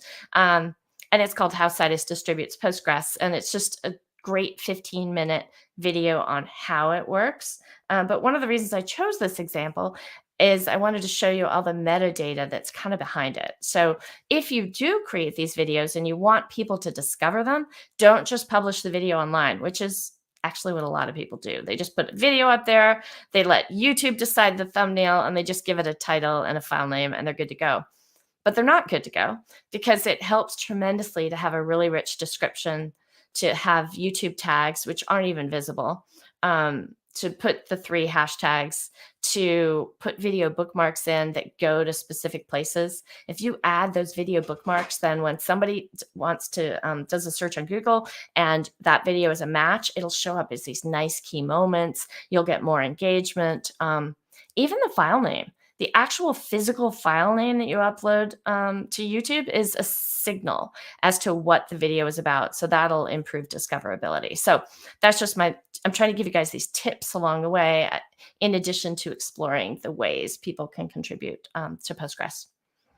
So another way to contribute is to outreach to other developer communities. Our host, Aaron Wislang, he is very active in a lot of developer communities, such as for Python and for Go. And he cares about Postgres a lot, but he also, is in other communities. And I think people like that naturally kind of bop back and forth between and he tries to like evangelize and explain things about Postgres when he's talking to Python developers. And he tries to evangelize and explain things about Python developers when he's talking to database people. And I think that's great. If you are part of these other developer communities, going and giving a talk about Postgres could be really valuable. This is a screenshot of Louise Grandjean, who's an engineer that I used to work with. And she gave a talk about Postgres index types at a Django conference a couple of years ago. And I think that's a perfect example.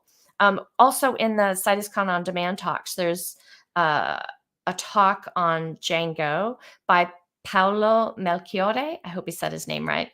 And it's another example of that. Okay, way number 6. Interview your users and tell their stories. So this is not news. You guys all know, I don't want to use the word guys. Okay, all of you know that this is important. And yet it's hard to make time to do. And so I just included it in here, not to tell you something new, but to reinforce that it's worth making the time. And when you do it, don't just kind of think about the story, but think about, are there going to be like big font metrics, or what's the headline going to be? What's the metadata going to be? Are you going to include any diagrams for people who don't like to read, but are very visual? So they'll just read like the section headlines and they'll look at the diagrams and maybe only read one of the sections. So what can you do to make these user stories more accessible to more people? Just to give you an example, I had the opportunity to interview the technical lead for the UK coronavirus dashboard last year. And it was introduced by another engineer named Sai Srirampour. And I got to work with Pouria, and he shared their story And we ended up co-authoring a blog post together. So it has both of our names on it. And it took a bit of work because it was a pretty darn complicated use case with a lot of complexity and pretty massive scale. But you know, the blog post has had like over 77,000 views. So the time is absolutely well worth it. And I think people are hungry to hear how some other team, some other project, some other company has solved these problems. So that's why those of the people who are at conferences giving talks as customers, they're talking about how they use Postgres themselves. I think that's just incredibly valuable to hear it directly from them too. All right. So for any of these things, whether you write a book or a blog post or create a video or do a user interview, if you build it, they will not come. I can kind of guarantee that.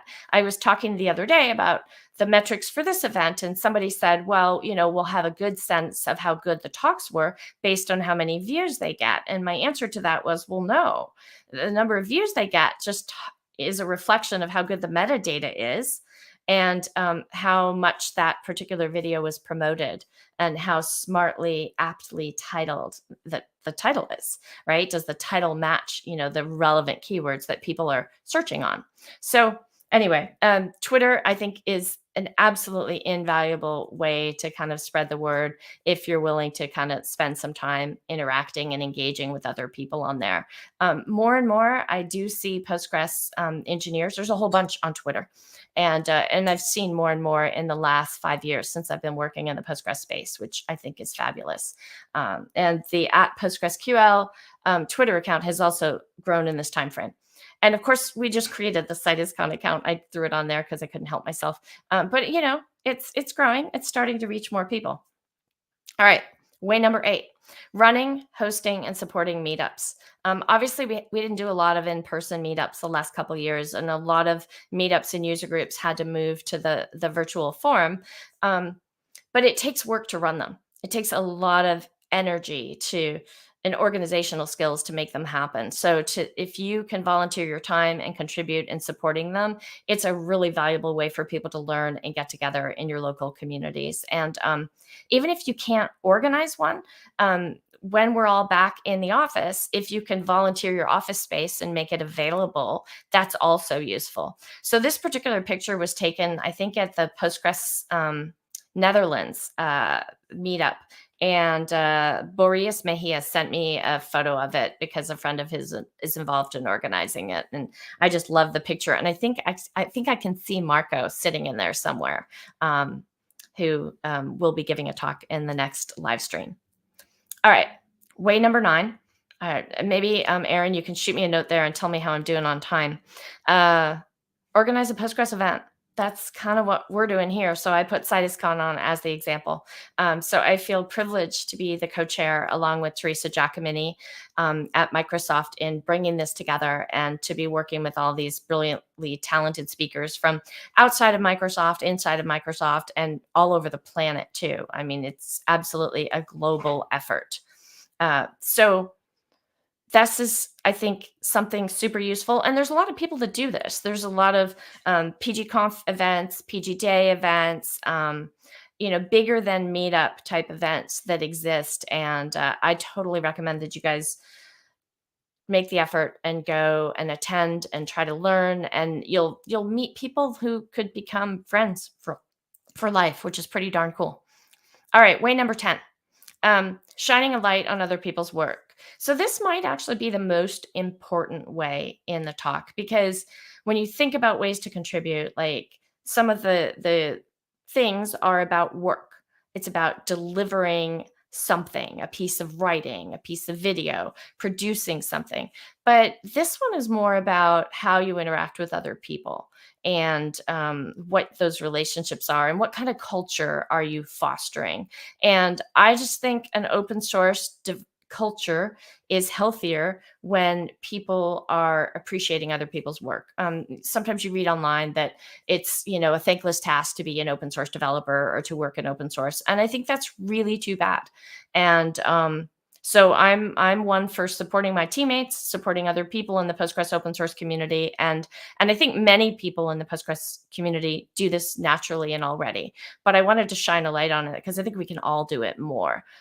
Recognition matters. And the example I use this time is that 2 years ago, Andreas Scherbaum started this Postgres Person of the Week. And it's really kind of cool. He does a whole bunch of interviews. He's actually giving a talk, an on-demand talk in CitusCon that walks through like all the metrics and the things he's observed and the things he's learned from 2 years worth of interviews. And he's interviewing. Whenever he interviews, he also asks everybody to like give him 3 more names, tell him who else. So he's not just interviewing his inner circle, right? He's really meeting with people in the community who he's never heard of before or who he's never met before, which is kind of cool. All right, way number 11. I think I'm going to make it. Thank you for the time check, Anthony. Reporting bugs in Postgres, super valuable way to contribute. When you find a bug, the Postgres engineers absolutely want to hear about it. And on the next slide, I think I have a where to report bugs. So you can just go to postgresql.org and search for this. But there is a mailing list, pgsql-bugs at list.postgres.org. And that's where you should send them, unless it's a security bug. If it's a security bug that maybe the whole world doesn't need to see right away because these mailing lists are all public and transparent, then there's a different process for that. So just keep that in mind. Okay, user testing. So this is actually huge too. And I wanted it to be right next to reporting bugs because in addition to reporting bugs, sometimes it's good to report successes. Like let's say you've tested your application against the latest beta candidate release of Postgres 15, which doesn't exist yet, but will soon. And it passes and it works. So I put an imaginary email there on the left of, you could send a note to PGSQL hackers and let everybody know that you just tested it and what you learned, what you observed, and that it's all good. And that would be hugely appreciated.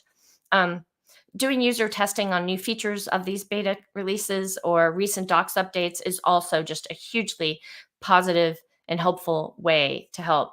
Thomas Munro, who just spoke, was telling me that he was working on some of his contributions to PG15 and accidentally didn't do something right in docs and was thrilled that somebody was doing user testing in the community and flagged that for him. So he was able to address it early on. All right.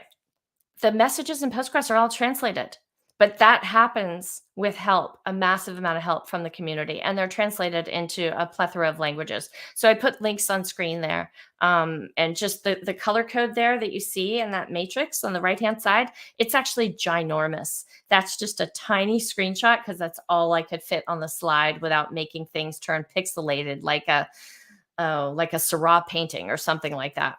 And you can get more info on babel.postgresql.org.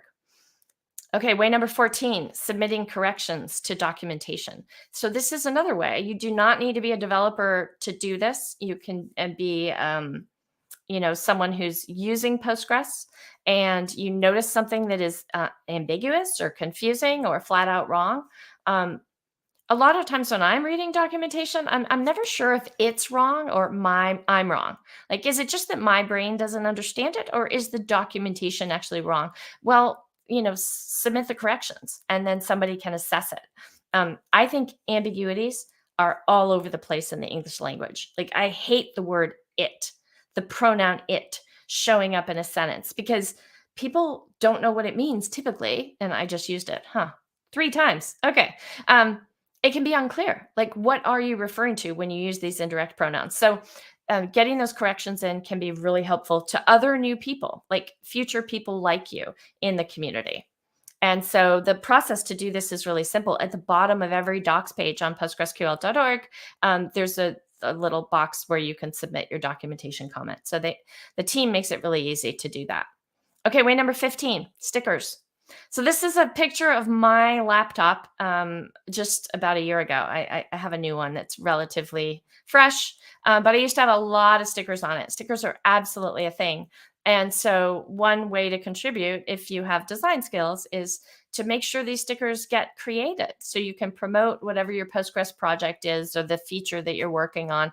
And it can spark these unexpected conversations. I have had people stop me in cafes, and I have had people stop me on trains because I used to commute to work on Caltrain, and literally talk to me for 45 minutes with questions about Postgres and Citus when they see all these crazy ass stickers on my laptop. So that's one thing. Number 16, use your design skills. So people who do have design skills, those graphics and visuals pull people in. I don't know how many of you joined early and were here for a couple minutes of the waiting room before the live stream started today, but it I think is a work of art. A designer that I work with named Isaac Alves helped to create all those graphics, and another editor put it all together with music, and I think it turned out really well. This is the Citus open source Elicorn that Umur talked about earlier. It's our open source mascot. Every good open source project needs a mascot. And I think these designs pull people in. This is the CitusCon pink elephant that we've been using for this event. And then this is a Postgres activity book that's super fun that we created. Let's see. So Teresa Giacomini and my team worked with Isaac and me, not Claire, another woman whose name is me. I know that's confusing. Anyway, people worked together, they collaborated, they created this thing, and it was really popular, especially among all the people at PGConf.eu who had kids or nieces or nephews, or even, frankly, some of the adults in their 30s were sitting there coloring at break and, going through and solving the puzzles. So it's another interesting way to engage people. Way number 17. I don't know how many of you have ever tried creating sketch notes. Here's a picture of sketch notes on the screen. But I actually have it as a secret goal to try to create sketch notes for a lot of the talks in this conference. I don't know if I'll be able to pull it off. So we'll find out if I'm successful at that. But what's interesting about sketch notes is it gives you a way to take a learning, a story, a lesson, and depict it with a combination of like little scribbles and doodles and words. And this designer that I follow, she was teaching a design class, and she had her students, some of them, she kind of did a little test where half of them had to sketch note all the reading materials and half of them didn't. And the ones that had to create sketch notes, they got much better grades in the class. So it is interesting how it helps you also retain information in creating it and might help other people learn more effectively. And then way number 18 is just making people feel welcome. Now, one of the ways you can do that is by answering questions, whether it's on IRC or on Slack. Postgres has a Slack, Stack Overflow, the mailing lists, which are the super popular way people communicate in the Postgres world. You can help new people who are finding their way just by being super supportive and patient and thoughtful and answering all those questions. You can also just think about how you make people feel by just the tone of voice you use and how you respond to them when they're joining an event or, contributing to a mailing list for the first time. So those are the 18 ways. I know I went over a little bit. I hope it's useful. If you are a developer and you haven't, you probably also do some of these things. You probably also blog. You probably have reported bugs, but you may not contribute in all these ways. So I hope it is some appreciation for the kinds of things that other people are giving to the community. And if you're sitting there wondering how you can contribute more to Postgres, hopefully this gives you something to think about. And then before we leave, one more amazing Fibonacci spiral in nature. And then my thanks. I put my my Twitter handle up on the screen again. And big thanks to everybody involved and for inviting me to give this talk or accepting my proposal to give this talk. All right, Aaron, that's it. I'm done. Time. We made time. So thank you very much. That was excellent. I think that one of the things here is that it's so much of open source is about inspiring people to give their first contribution. And there's a sort of plethora of ways to do that. And so much of it is about connecting with the people. I'm reminded of, you mentioned Kubernetes and Josh Berkus and in Kubernetes and cloud native world, we have a saying of people need to chop wood and carry water. And it's so much of many of these important projects require this maybe not so, shiny work, but it's always there to be done. And it's an easy entry point into the communities. And so, so much so that in cloud native, there's even an award for it. Which looks like could be an axe with some wood and so forth. And over the years, I saw Brendan Burns give the first one out in 2017, and the following year it was even bigger and even harder to get through airport security. And do you have any ways that you've seen people connect with other people who've inspired them to make open source contributions?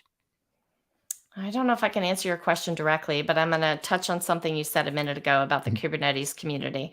Yes. One of the things I learned talking to Josh Burkus, getting ready for this talk, is that in the Kubernetes community, they use GitHub to manage a lot of the projects and things that are going on.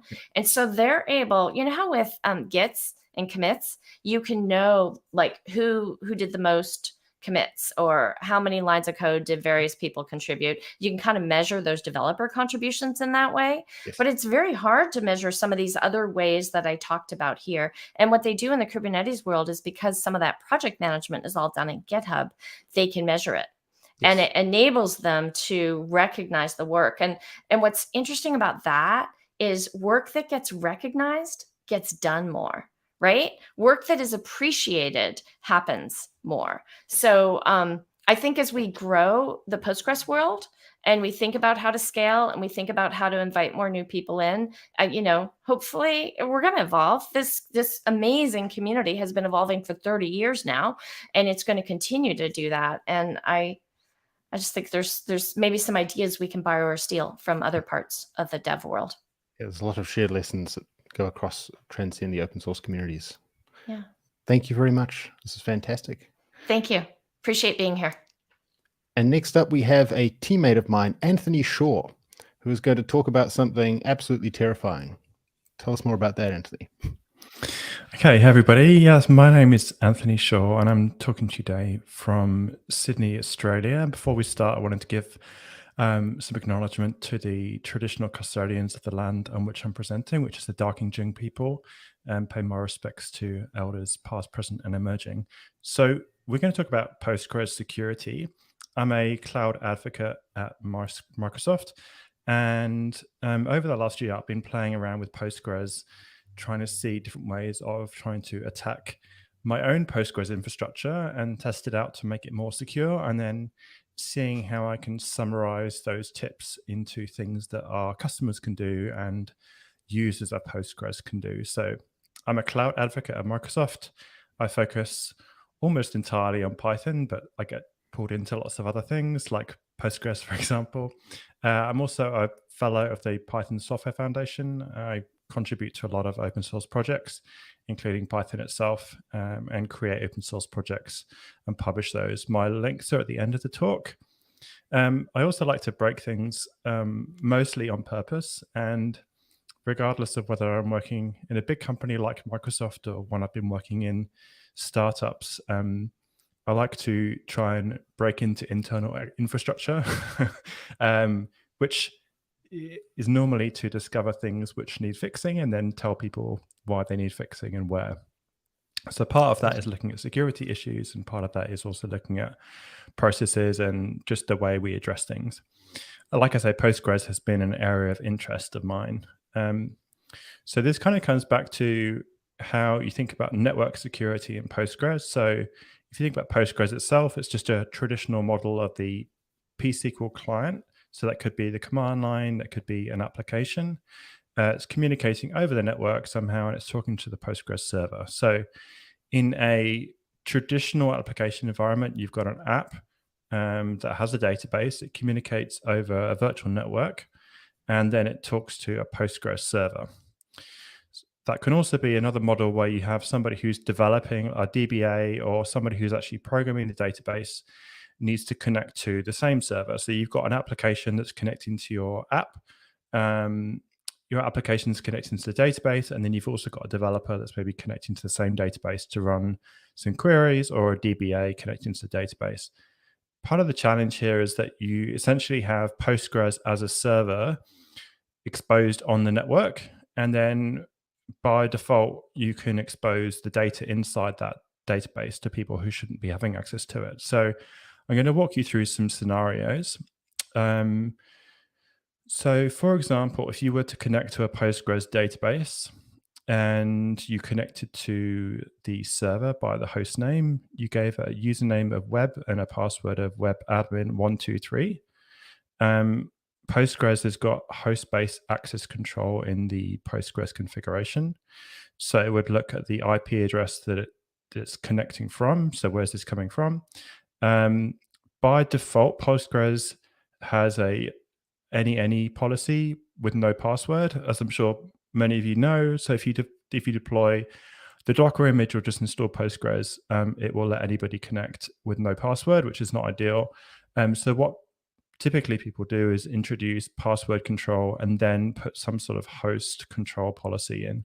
The host control policy will then look at the source IP address, and then it will look at the username and password that have been used to connect. So this will then go through to a different part of Postgres that looks at the username, the password that was used, and the database that was requested. If all of those match, then access is granted. So at the protocol level, what's happening in Postgres is the client is sending a series of messages to the Postgres server, each time saying, okay, can I connect? Can I connect using TLS SSL? In which case, yes, it would then send a request saying, okay, can I connect with this username, this password to this database? And then Postgres would come back and say, yes, you can.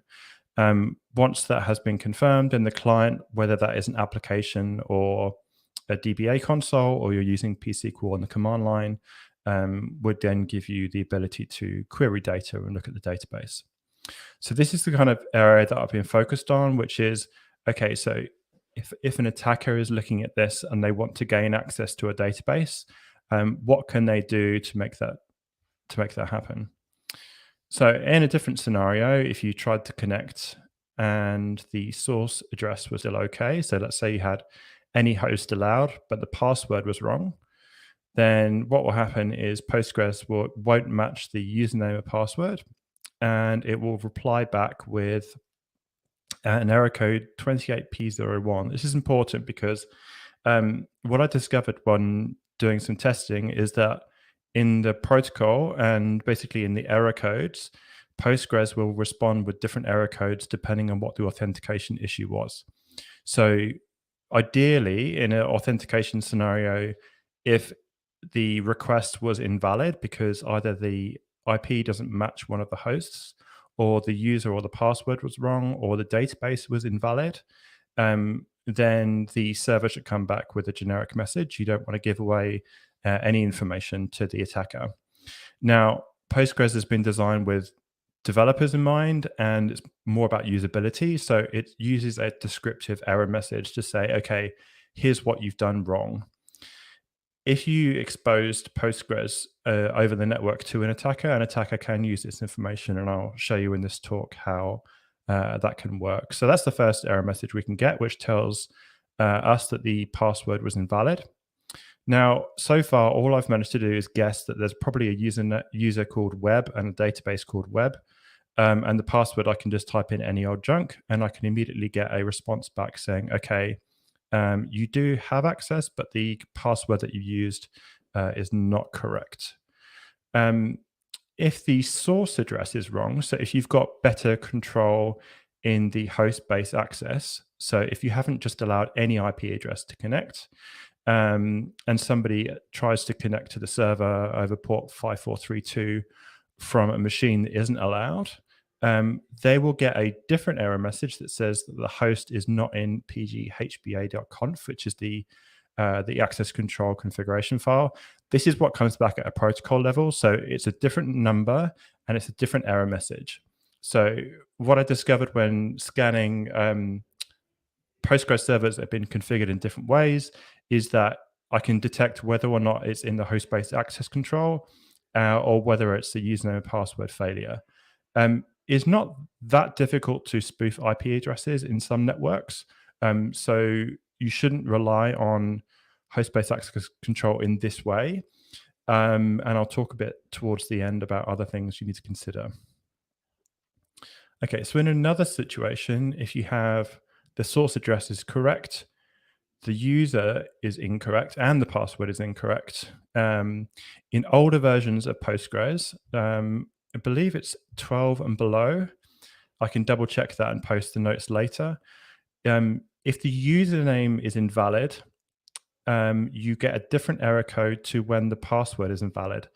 The reason this is important is because what you can do is for older Postgres versions, you can enumerate the usernames until you get one that's likely to work.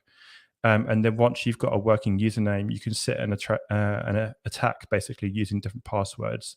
This is called a password spray. So it's like a dictionary attack on the endpoint. But with other network protocols like SSH, for example, or remote desktop, if the username is invalid or the password is invalid, you get the same error message. With older versions of Postgres, you'll get a different error message if the username is invalid as opposed to the password. It's a lot easier to guess usernames than it is to guess passwords, because usernames typically fall into a fairly small set, which is what I'll talk about. So if you go back to, can I use these techniques to try and figure out what the login is to your Postgres server? There's three things that I need. One is a database name, one is the username, and then thirdly, the password. So if we think about the database name, then there are definitely ways that we can guess what that could be. And there's a list of common database names depending on the application. So if I'm an attacker, then I know what kind of server I'm attacking, and I can probably try and guess the database name, or I can come up with a list, and I can enumerate pretty quickly over that list. In terms of usernames, in the tool that I've put together, which I'll demo to you in a minute, had a look at what common usernames are the most frequently occurring ones. The username Postgres obviously would be right up there. PGA, DBA, admin, and administrator, most commonly configured usernames in Postgres. And then there's also application-specific usernames as well. So web frameworks or like applications that are being used. And then the last thing I need is a password. So like I said before, depending on which bit I got wrong, I'll get a different error message in older versions of Postgres. I get 2800 response if the database name or the username is invalid. And then if the password is invalid, I get 28P01. In newer versions of Postgres, I tested in 14 earlier, you get 28P01 if the username or the password is invalid, which is a big step up from the older versions. So when it comes to trying to guess the database name and the username, what you would probably do if you were an attacker is you'd look at the application that you're trying to hack into, and look at, okay, can I figure out what web framework it is? Can I figure out what kind of application it is? And then based on that, can I come up with a word list of things that it could be? And then once you've got that, you can guess possible database and username combinations. So for example, it could be the username web with the database web. If it's a blog, it could be the username web and the database blog, etc. So WordPress would be another common application that's being deployed. So next step is I need to come up with some passwords.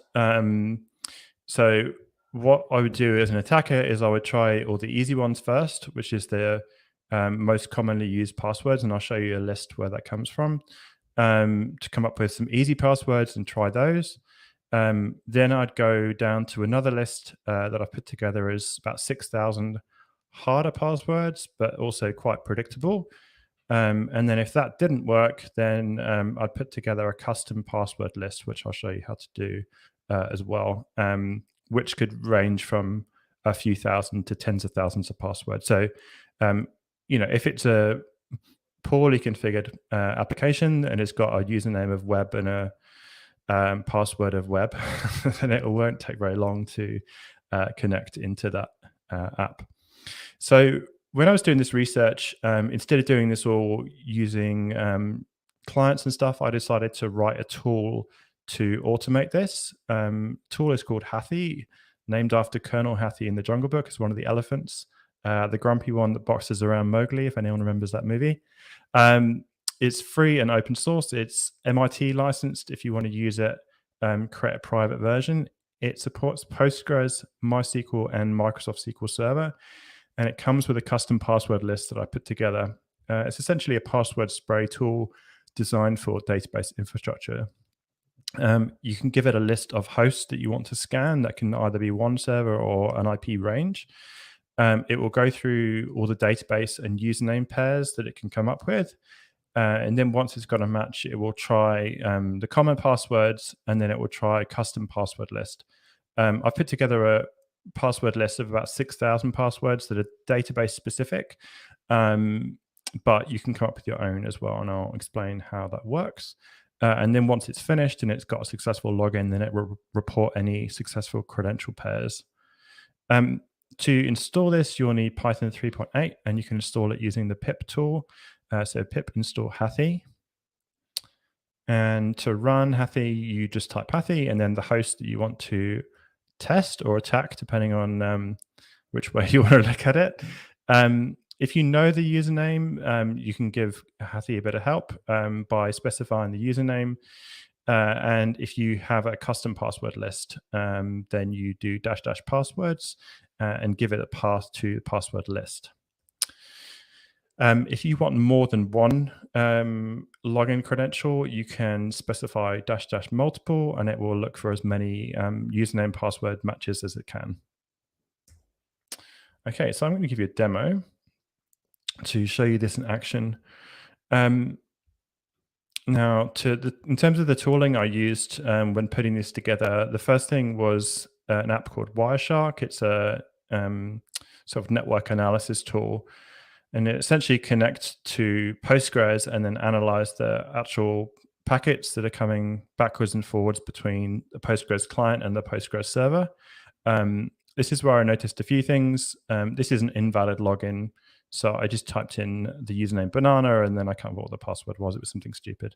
But Postgres gives you a lot of information back, even though I'm an unauthenticated user. So it tells me the error code, which is the 28P01 that I mentioned. It tells me the file that raised the error and the line number of the Postgres source code. This is funny because I can actually tell based on the line number which version of Postgres this is, even though it doesn't say in the error message. But I had a look on Git and it changed to line 335 in version 14. So I can now work out this is version 14.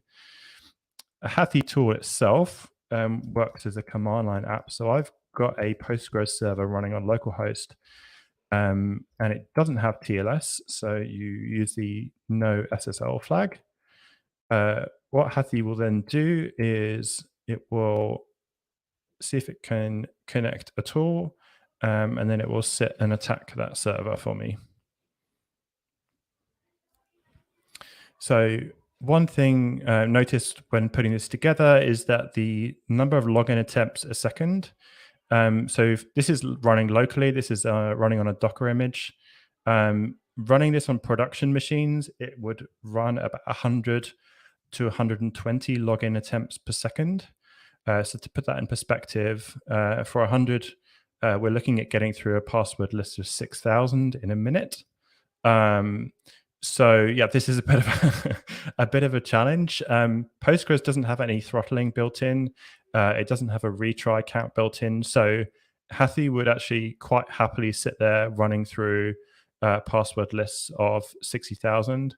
And just over a couple of hours, it would sit there and just keep trying until it gets a successful login. In terms of what the Postgres user sees, they'd see a huge log file of invalid login attempts if people are monitoring the logs.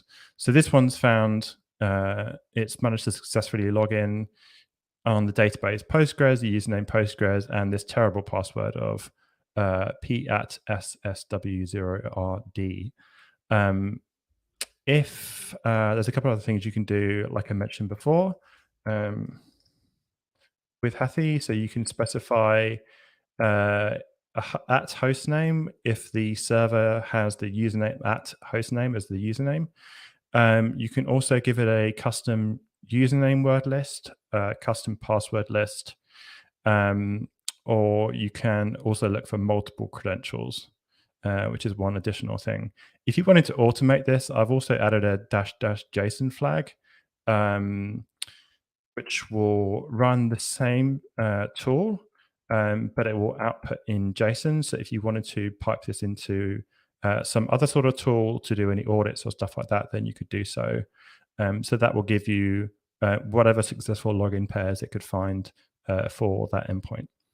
In terms of the performance of this, it will run, I think, 10 parallel processes on the endpoint. So it runs basically 10 concurrent attempts to log in, and then pulls those to maximize the CPU usage on the machine to get through as many credentials as it can.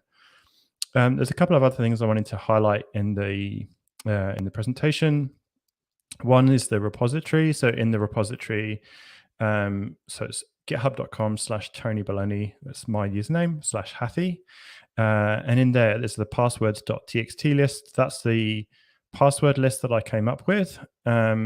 But I'll show you, if that's too small, I'll show you some other ones that you can use, and also a tool that you can use to create a better list.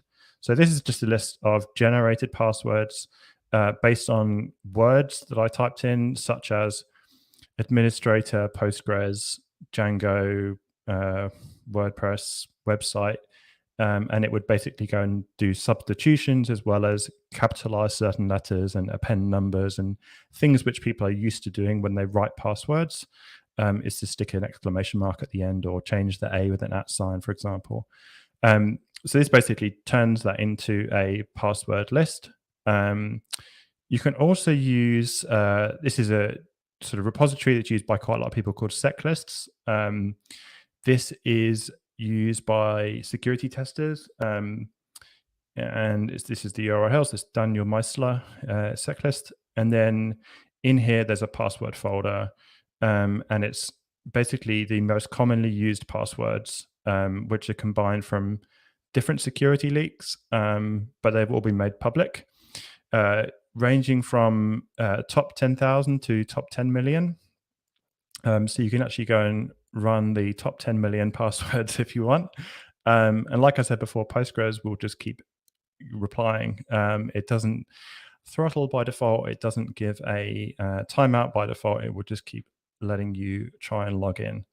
The custom password tool that I use to generate this list, I link to in the repository. So what I recommend is, if you want to give this a try, you use that list first, but then if you know the type of application that you want to test, at the bottom I've mentioned this one here, which is called Mentalist. It's a GUI app where you can give it a list of words, tell it how to create different types of passwords, and it will generate a password list for you. So that's the Mentalist app. So putting this together, then looked at, I guess, ways that we have Postgres infrastructure, and also how our customers are using it. So what I'd suggest is that you look at testing your existing infrastructure using Hathi or using a different tool. You need to make sure that you don't have live infrastructure that has a username password pair, which could be predict guessed, and that your network security has been set up in the correct way. Also, the minimum password strength requirements are really important. But however, like I kind of showed in the password generator, if the password is password but with the A turned to an @ sign and the S is dollars, yes, that will meet password strength requirements, but it's still a bad password. So if you can educate people when they're configuring usernames and passwords, the best password is a 30 character random string. That's the best password you can come up with. Don't base it on the application name. Don't base it on a word. It should just be absolutely random. And if that was the case, then it would be almost impossible for this kind of tool to eventually crack. Also, make sure that the configuration of host-based access control has been set up properly, so that attackers can't connect in the first place. But keep in mind what I went through, which is that they will get a specific error back from Postgres. So really you should be using a firewall at the network stack, so at the layer 3 level, rather than relying on Postgres to do that kind of access control for you. With that in mind, the best model is to have a private network between your application and the database server. However, what I've actually seen in production environments is that people compromise the application server and then use that as a way to connect back into the database. So make sure that you've ticked basically all of the boxes above this, as well as doing the private network. And then if you do have a private network, the challenge becomes, how do we give access to our developers without just opening up the firewall? And that is where you need to really introduce a virtual private network to allow people to connect into the database. And then lastly, what we did in Azure, so we put this together and did a lot of testing in the Postgres services for Azure. We introduced rate limiting and throttling. So Azure Advanced Threat Protection for Postgres now will detect these types of attacks, and it will throttle them significantly. So you can only try and log in, I think it's once a minute, and then it basically just completely neutralizes this type of attack if you are running Postgres in Azure in one of the managed services. So yeah, thanks for coming to the event. It's been great to see something specific to Postgres, and thank you to everyone who helped set this up. If you want to keep in touch with me, my Twitter is Anthony PJ Shaw. My GitHub is Tony Baloney. The code for this is all up on there. And if you do have any questions, if they're on the chat, or ask in the Discord, or you can ping me on Twitter. Thank you very much, Anthony. I think if anybody was sort of drifting off a bit there up here in the East Coast of the United States, that was sort of woken up by this point. We've got a couple of questions. Somebody's asking here, what is the suggested way to report Postgres vulnerabilities, and have you reported the overly informative auth error codes and line indicator in the libpq packet? Somebody's also mentioned here there is some context to that in the code itself, but it does raise the question about when is something a vulnerability and when is something, working as intended. The right way to do it is to report it to the security mailing list. This is an information disclosure bug, but it's by design. So I only discovered this one, the line number, this morning. But yeah, the subcode has been fixed. So in PG14 that has been fixed. The line and the source file, in my opinion, should be changed, but is the way it's designed. And I might submit a bug tomorrow. But yeah, that's public information, and it's designed that way. So it's not like I found a security hole. It's just more of a recommendation that you don't disclose that sort of information. But the right way is to go to the security mailing list, which is security@postgres.org, I think. Somebody here. Claire mentioned it on her talk. Excellent.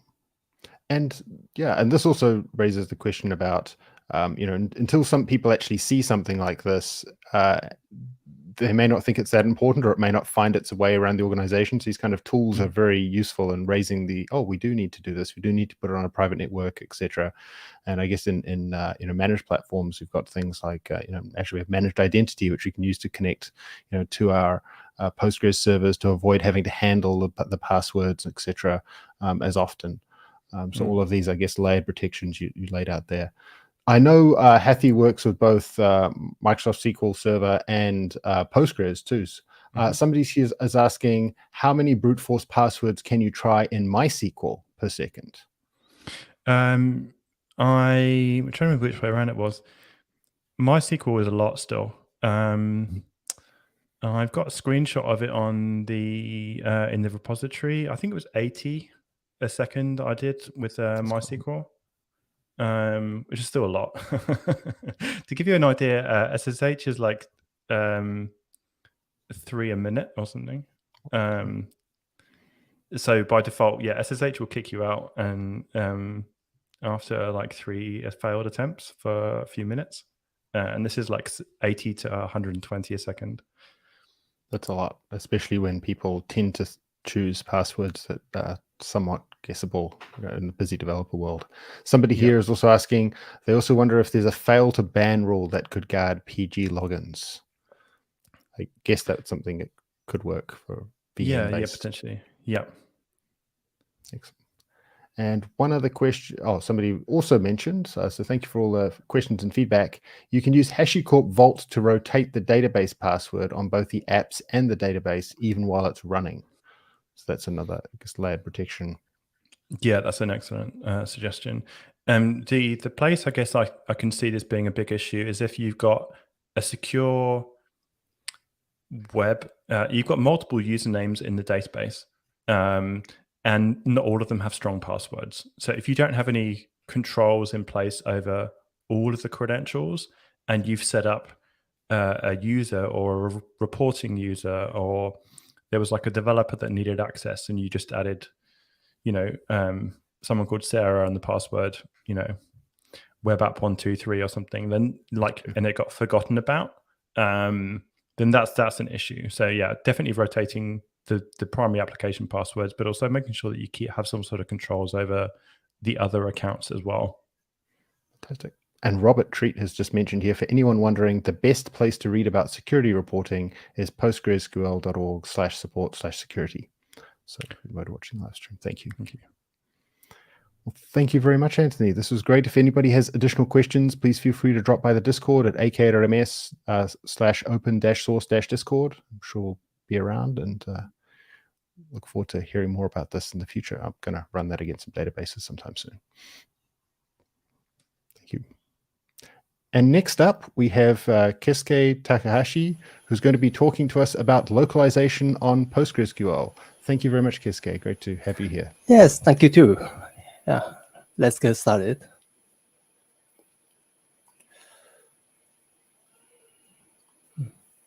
Okay. So, can you see my slide?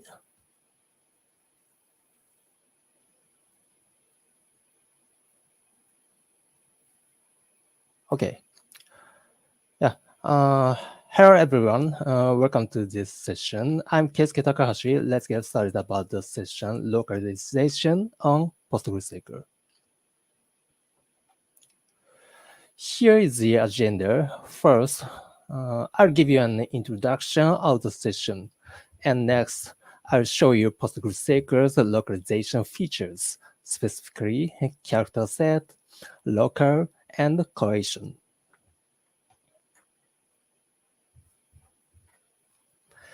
Again, welcome to the session. I'm showing you welcome greetings in several languages, mainly in Asia Pacific. Here's my brief self-introduction. I'm Keisuke Takahashi. The pronunciation might be difficult for the speakers of languages that have clear and strong accents. You can put accent anywhere in my name, as you like. Keisuke, Keisuke, or Keisuke. I have been working at Microsoft for 1 year. My former job was a software engineer at a famous Japanese company group. And I have been working with open source software, including PostgreSQL. Yeah. I described the targeted audience in the session. You are expected to already know character encodings, including UTF-8. And I guess you have some experiences about PostgreSQL. The session will also be fun for you if you're interested in foreign languages. Here is today's goal. I will briefly recap the localization features of PostgreSQL, and you can choose local and collation along with your workload. Before entering the main topic, I'll share you the description of Azure Database for PostgreSQL.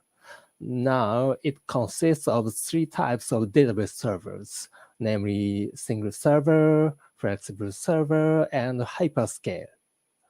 You know, Citus is used in hyperscale. In the session, I'll use all of them for comparison or use hyperscale for main environment.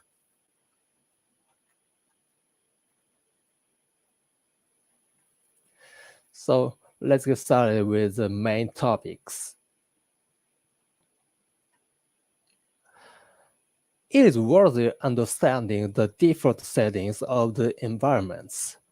All Azure PostgreSQL products support UTF-8 as the default encoding despite of the differences of operating systems.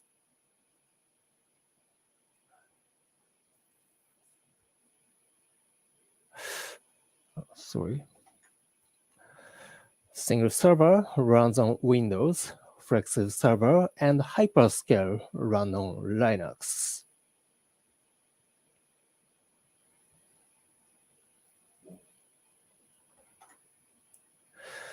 In PostgreSQL, databases are created based on a database template, so it is important to know the settings of each default template. There are differences among the three products.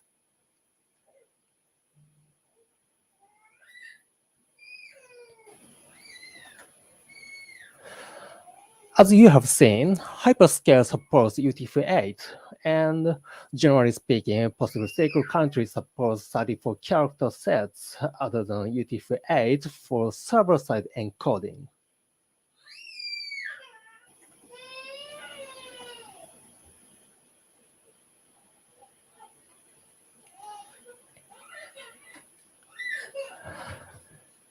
If you want to set a character set for database, you need to specify it on database creation. Like the SQL, create database.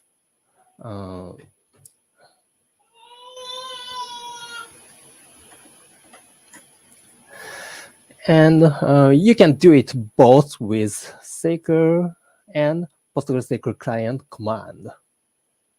Like create DB command and initDB command.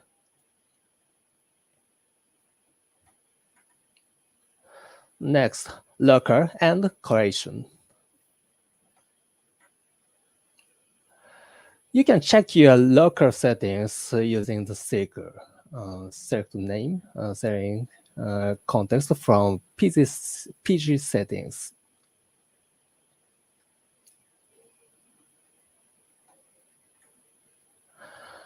I described each parameter of the locker settings, and monetary and numeric can be configured with Azure Portal via web browsers.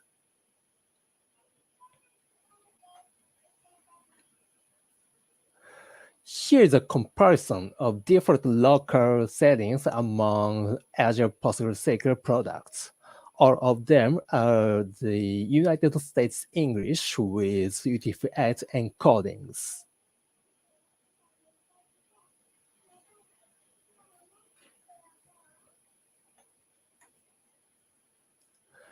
You can set your locker when you create a new database in the same way that we've seen the slide that describes how to set your encodings when you create a database.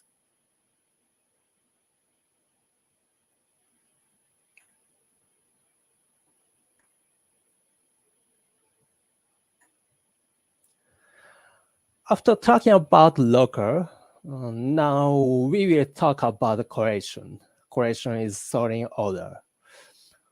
PostgreSQL has a lot of predefined correlations for many languages and regions.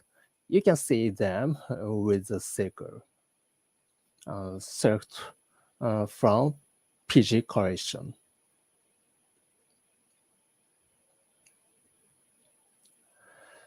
In this slide, I'm showing you predefined Japanese correlations in each Azure PostgreSQL product.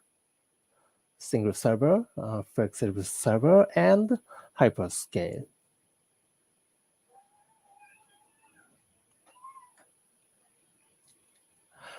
For another example, you are seeing predefined Chinese correlations. It is much more than the number of Japanese ones.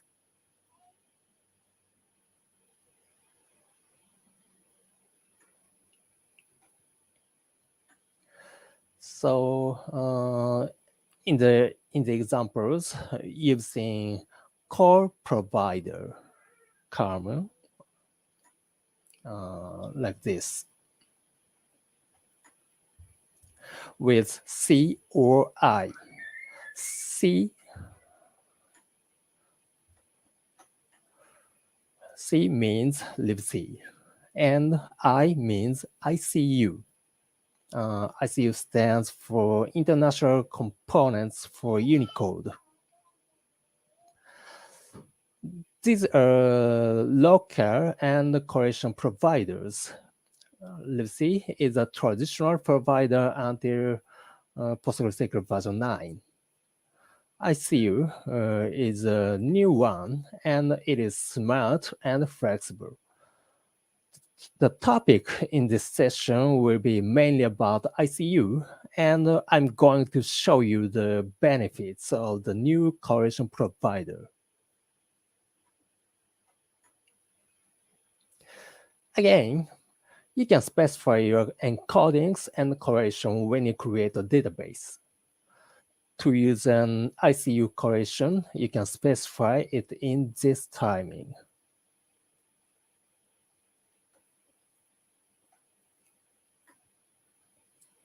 You can also create a new database template with your ICU correlation. It is very useful when you create multiple databases with your correlation.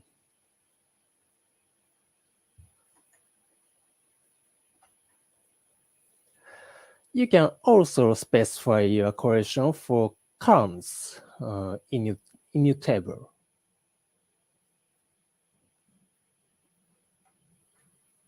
And you can also specify your correlation on select statement on the fly.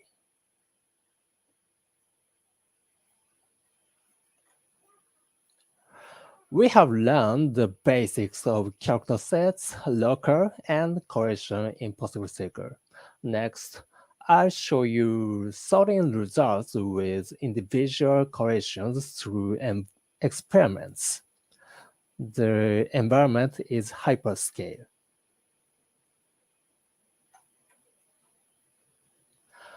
I conducted experiments on 10 correlations for English, Japanese, and Chinese, including both libc and ICU correlations.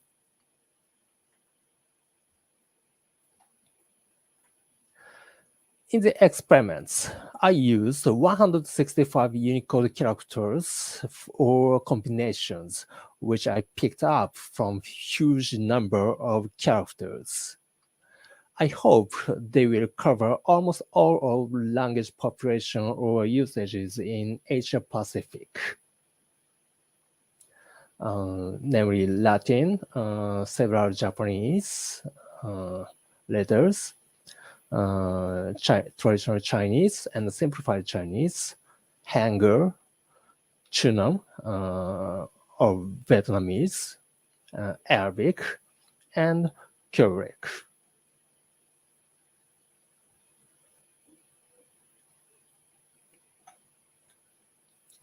Here is a list of 165 characters or combinations. I understand Japanese language has both huge number of characters and complex combinations. So Japanese character has full-wise Latin letters and numbers and circle digits.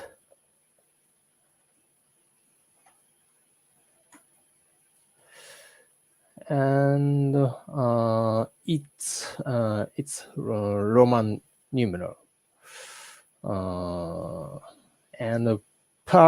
parenthesized digit. and just a digit in parentheses.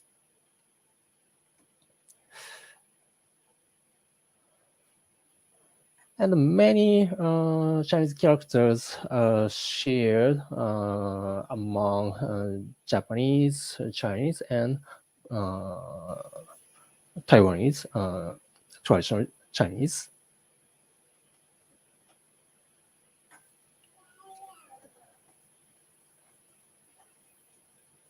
And Greek letters, alphabet in parentheses or brackets, and half whites or full whites, and single half white space and full white space.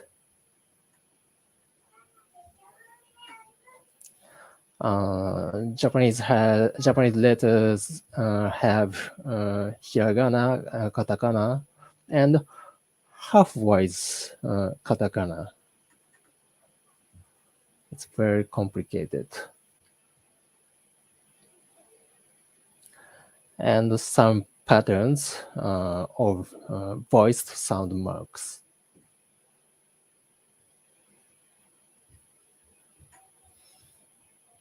And large letter and small letter.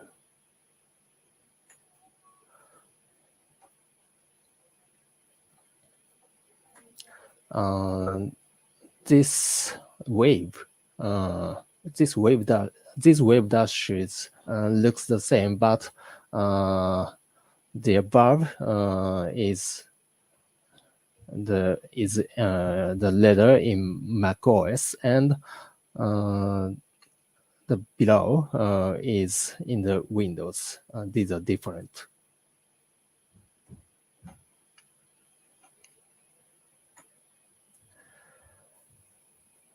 Yeah, very, very complex.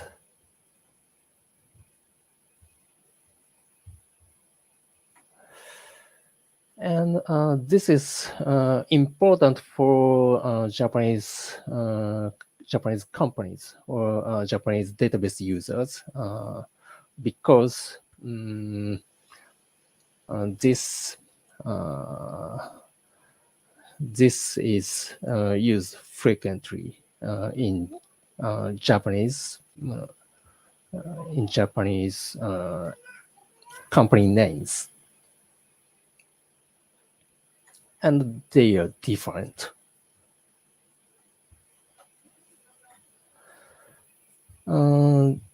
These are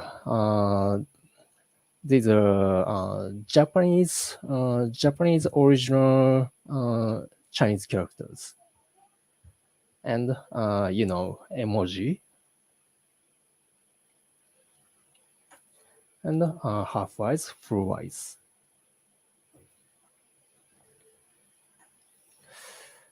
And Chinese characters used in Japan, mainland China, and Taiwan. These letters has the same meanings.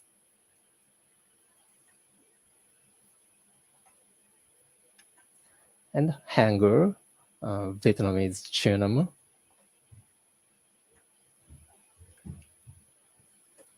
and so on. So here are the secrets for preparing tables. From here, I show you the results, orders of solid characters or the combinations. The first result is about EN, US, UTF-8 correlation, which is a default correlation in Azure PostgreSQL Flexible Server and Hyperscale Citus. I marked up strange points with pink rectangles. It's based on my sense. For example, number 065 full words exclamation mark is far from regular exclamation mark at position number 002. It's very far.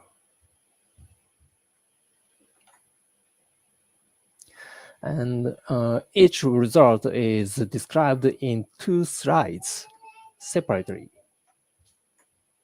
Number 001 to 088 in the first page, and the rest in the second page.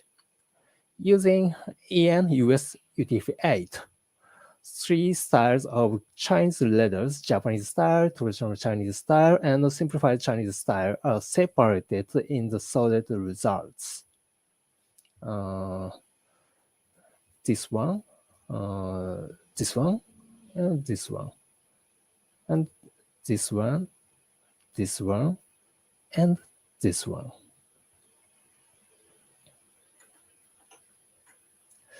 Next, EN US XICU. It is an ICU correction for English in the United States, and the result looks very natural for me. All Roman numbers are treated as alphabet, not number nor symbol.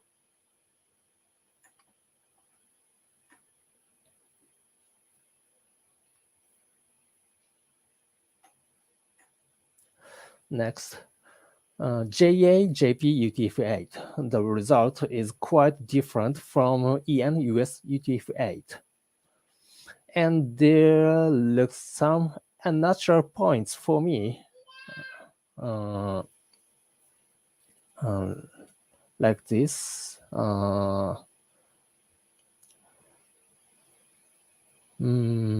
Why they're here? And this character is separated from other letters, other symbols, which have the same meaning. And this one.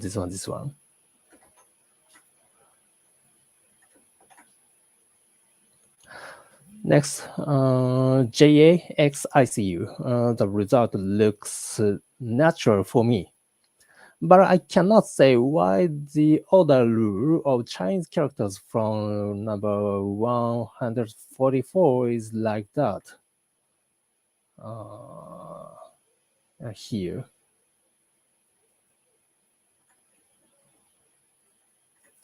Next, JAJPXICU. The result is the same as the previous JAXICU. That's it about Chinese. That's it about Japanese corrections.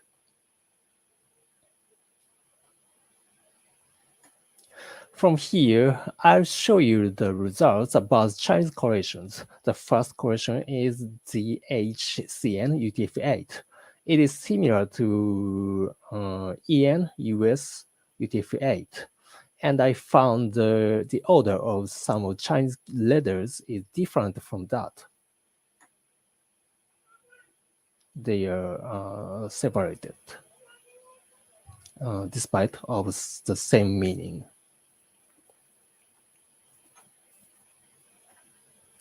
Next, the HXICU. This is like JAXICU. And the order of parenthesized stock characters, this one, is different from that.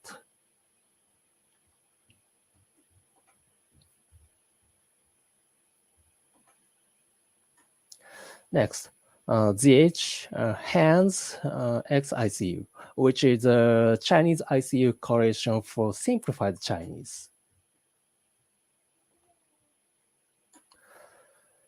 The biggest point is the order of Chinese letters. It is different from the Chinese ICU correction for traditional Chinese and ZH hand XICU correction.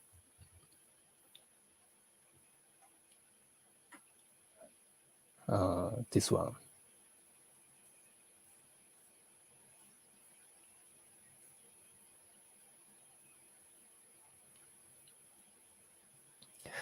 So, which correlation and sort order do you feel the most natural for you or your workload?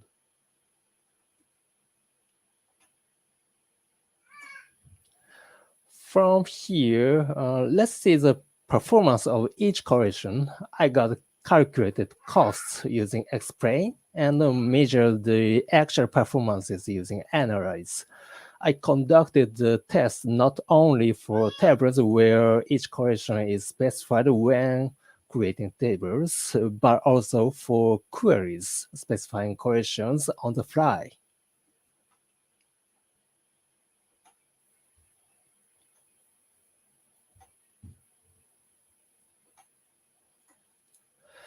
About the calculated costs, all total costs except JAX-ICU were the same. JAX-ICU was worse than other correlations, but specifying JAX-ICU on EN US UTF-8 table on the fly performed faster than that. This one. Country, I'm not sure about the reason.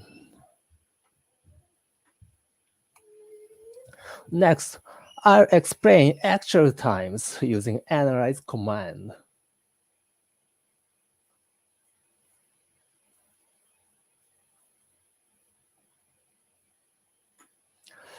I got the results 10 times for each correlation and got the median for each of them.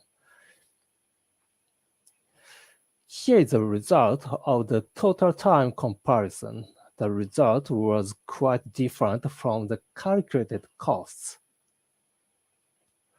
JA-JP-X-ICU correlation was the fastest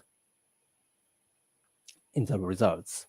The default correlation EN-US UTF-8 was the second worst. So I recommend you to change the correlation by specifying your correlation for more performance. So the correlation is, the conclusion is following. First, using Azure PostgreSQL CITUS, you cannot specify your local and correlation for database, so you must do it for tables. I noted it in red in this deck.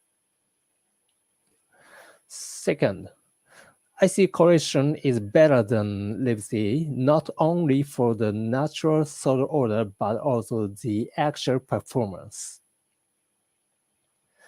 Third, setting up ICU correlation for each table is better than using correlate clouds with ICU correlation for default libc tables.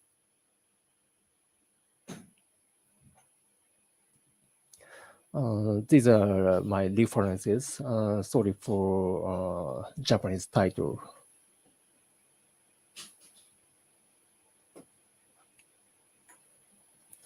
So that's it about my presentation. I think all PostgreSQL users need to consider localization, especially correlation, no matter whether you are a native English speaker or not, because of the sort order and the performance. Thank you for listening to my presentation. I'm happy if you keep in touch with me in the SNS or Microsoft Open Source Discord. Thank you.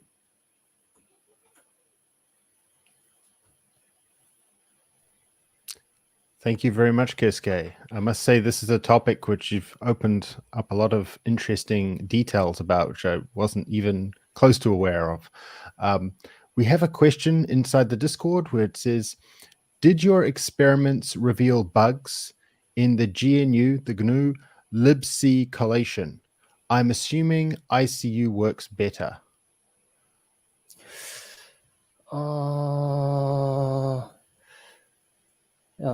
Actually, I didn't GNU the libc, and I didn't get the result like that. Yes. Sorry. Someone says here, well, I guess the conclusion answers my question. Use ICU. So that's fantastic. Yeah.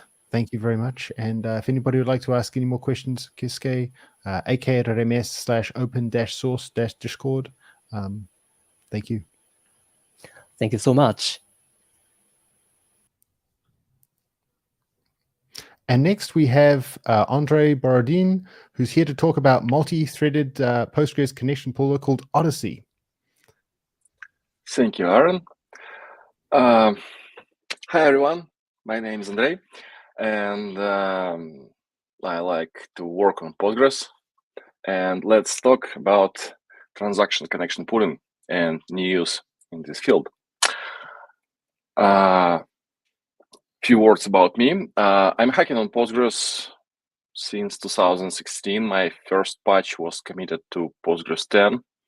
Also, I maintain Odyssey connection pooler, as you maybe noticed, and also maintain a backup system ValG, and sometimes contributing not just in Postgres and in Greenplum too. I'm working as a team lead at Yandex Cloud. We have a huge workload based on Postgres. We have petabytes of data, and the clusters vary from very small to very big, and we kind of working for making each one better. For example, we have a Yandex Mail with serving for about 500 million of mailboxes, or Yandex Cloud Object Storage serving 1 million requests per second for different file variant from teeny few byte files to multi-gigabyte files. And typical setup of our cluster for our services looks like this. This is a highly available cluster with usually 3 nodes, and each node has a connection pooler, which serves as a optimization technique and also as high availability fencing. But there will be not much in this presentation for this. Also, we have a logical replication passing through Odyssey, passing through connection pooler to analytical system, and we serve read queries from standby nodes. This is basically our architecture from bird's eye view. And typical application have a load balancer with on top of many application backends, and each application backend has its own connection pool on application side. That's why typically we have a lot of connection that is going on to the database. And Postgres is OLTP database. It maintains a snapshot, and many snapshot operations depend on linear scans through proc array, which have an entry for each connection going in this database. That's why we want to keep the number of connection to the database as small as possible, while actual number of connections can be quite big. There were recent improvements in the area of connection scalability. Mainly development in this area is led by Andrey Borodin from Citus, and there is a huge developments. Connection scalability is becoming better and better, but still, the more connection you have, the slower performance of a database on peak loads you can have.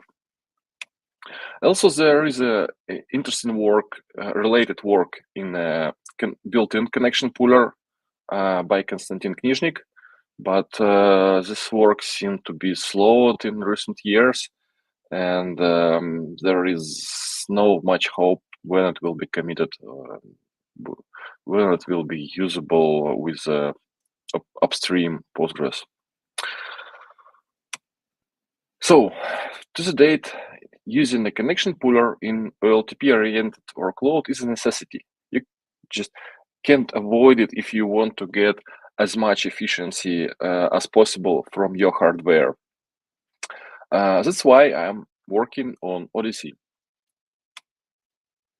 Odyssey was introduced in 2019, and the main idea was to be like multi-threaded PG Bouncer. PG Bouncer is a great piece of software. It had accumulated years of developers' wisdom, and we liked it very much, but it was single-threaded. And the point of release Odyssey 1.0 was to solve the problem of single-threaded PG Bouncer. You can use PG Bouncer with port reuse, but this construction is really difficult to maintain.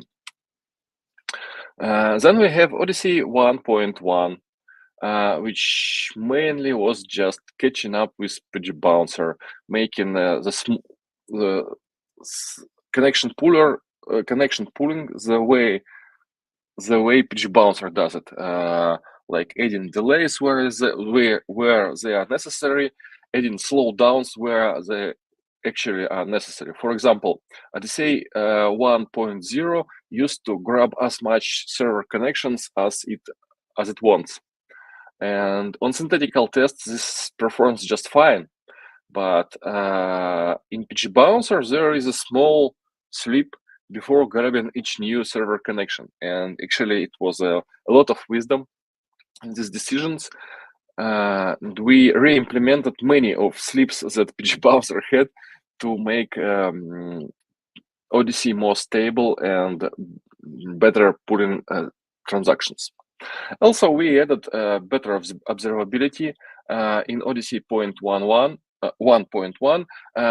You can get statistics not about average number of transactions or not about average latency of a transaction, but on transaction quantiles like 1% of the slowest transaction or 5% of the slowest transaction fitting this timing.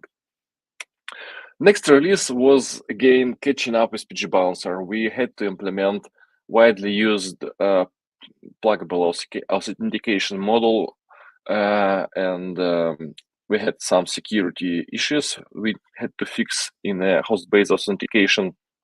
Also, we added Prometheus integration. And now we are on track to have Odyssey 1.3. And in this release, we are going to have 2 new features unique for Odyssey, and I think first time in the history of Odyssey. This is features which you cannot find in any other transaction connection pooler, and probably any other pooling software for Postgres. And let's discuss these features in more detail. By the way, this release was mainly developed by Kirill Reshke. He was co-author of this talk, but unfortunately, he is now on ICPC competition and on half finals in Northeastern region. So I'm presenting his work to you. Anyway, I took part in this, so I think I know how it runs. This is another picture of Kirill. He's more like in his vibe of hacking for Postgres. Let's talk about standby lag polling. What's it for? In this architecture, you have standbys. They are here for high availability, like you can fail over primary node to any standby in a quorum replication. And these standbys also can be used as hot standbys for executing read-only queries. And this allows you to do not waste a lot of hardware only for reasons of high availability.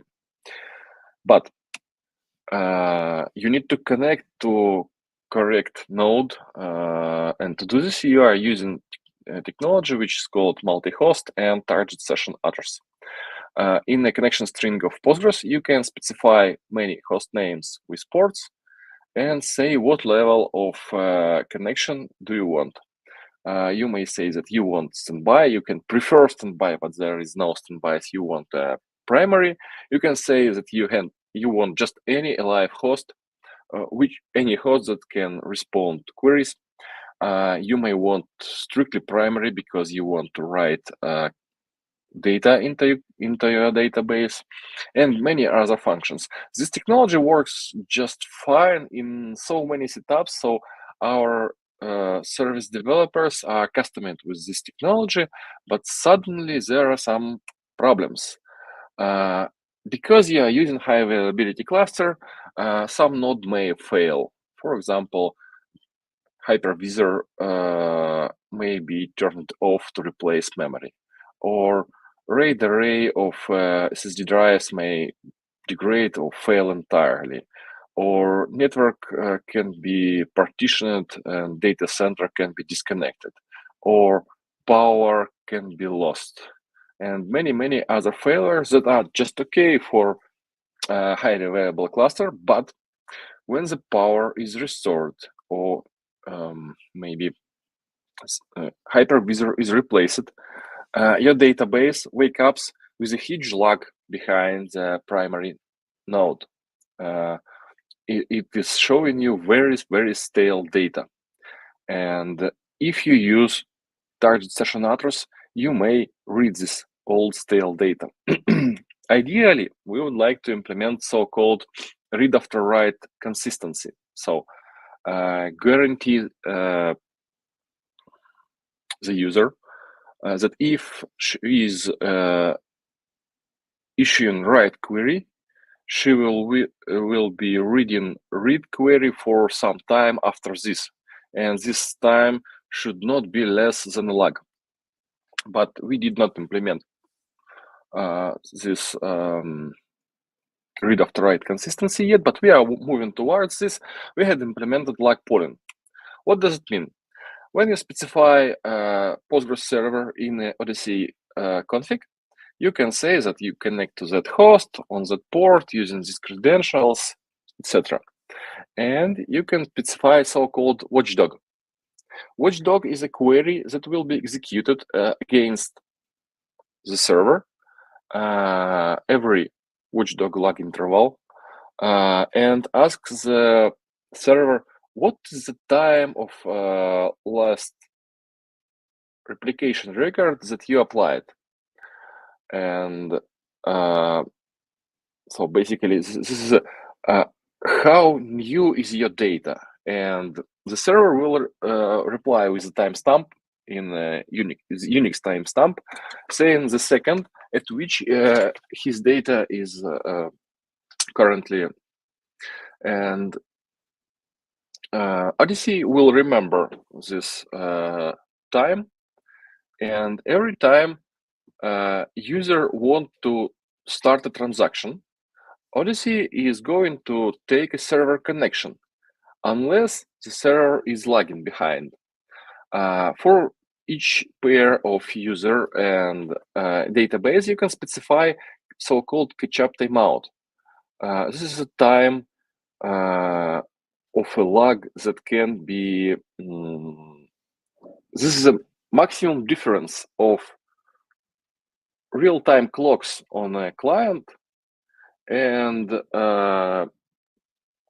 time of last applied replication record. If the user is trying to get a server connection for a new transaction and the server is behind this time, then we will wait for catch-up checks. And if the server do not catch up, we will return error to the client saying that, sorry, this server is just stale, you can't read it from here. This feature is designed to work with target session address. So if you specify host names in the order of network latencies, network round trip time from client to server, and nearest server to you is lagging too much behind the primary, you just pass it and try next server. If the next server is lagging too, you just pass it and try the next server. Eventually, go into the primary, and the primary has always 0 lag. So if you just can't connect standby, read-only standby, eventually you will get to primary node if any host in your installation is live. That's how it works. You can try it. And let's move on to the next feature. And next feature is so-called prepared statement pooling. And I'm especially proud for this feature because in PGBouncer documentation, it's described as impossible feature, and yet it's possible. We had implemented it. How it works? There are 2 ways to issue a prepared statement. There are 3 ways to issue prepared statement in Postgres. First one is so-called prepared transaction. This feature is not about prepared transactions. The other is prepared SQL level prepared statements, which must be prepared within query. And Odyssey do not parse queries. We cannot control SQL level prepared statements. And the third one is a protocol level prepared statements that are issued by your driver, PGX or JDBC or NPGSQL or whatever you use to work with Postgres. This is so-called extended protocol. And how it works? First, client issue a front-end message, parse, and parse is saying, remember that PS name is following SQL command, and this command may have some parameters. Next, client issues bind PS name to parameter values. Here you bind parameter 1 to number 31,337. And then you say that describe, execute, close things. This is just saying, give me my data with these parameters. Why this sequence of commands may be of use? Because during the parse message, planning happens. And planning can take a lot of time for like working with statistics and parsing your query and checking it against system catalog and checking against your data, etc., etc., etc. But you can parse the statement once and bind, describe, execute, close, and sync many times. And save you for time for planning and save you time for parsing and save you CPU time. This pattern of using can save you CPU time. But the problem is when you issue sync, typically your transaction is over. The server will respond, you're ready for query, not in transaction, unless you open a transaction explicitly. So prepared statements are designed to survive the transaction boundaries. But in transaction connection pooler, nothing must survive the transaction boundaries. That's why this feature is described as impossible in PGBouncer. How we did this? Before this feature, there was 0 hash tables in Odyssey. I'm personally fond of hash tables, and I was somewhat surprised by that we could achieve so much functionality without single hash table. But now we have 2 hash tables. One hash table mapping prepared statement name given by client to SQL hash, and this hash table belongs to client session. The other hash table is a mapping of SQL hash to prepared state name known to each server connection. And then when the client is issuing parse with client prepared statement name and SQL command, what we do? we do not send to server anything. At this point, we just this command affects only state of the Odyssey. We hash SQL command to command hash, and remember that when this client wants this prepared statement name, in fact, client wants this SQL being prepared on the server. This SQL hash prepared on the server. When the client is issuing bind, we are already connected to some server, and we look up by hash of SQL how this prepared statement name is known to the server. And if the server doesn't know this prepared statement, we injecting parse message with preparation of this prepared statement under new generated server name. And then we actually bind this prepared statement to client parameters. This is how it works. I hope it will be useful for someone. There are some downsides. For example, server's hash table will hold the name of prepared server forever, and server backend will hold this statement prepared forever. Not actually forever, but until server lifetime expires. In default configuration, Odyssey have a server lifetime of 1 hour to clean caches, to clean plan cache, to clean cat cache, to clean rel cache, and many other caches. So I don't think it will be a very big problem unless you have so many different prepared statements. For example, you can have a combinatorial explosion with a type of parameters, because types of a parameters are considered part of SQL query too. They distinguish prepared statements between each other. Other downside is that mapping consumes memory, and hashing of SQL takes some time. Actually, when the client is issuing prepare, it just takes time to hash. We use quite efficient hash, so we expect this don't be a big problem, but it will allow new workload to work with prepared statements and transaction pooling. You can try both features in our new release 1.3 release candidate.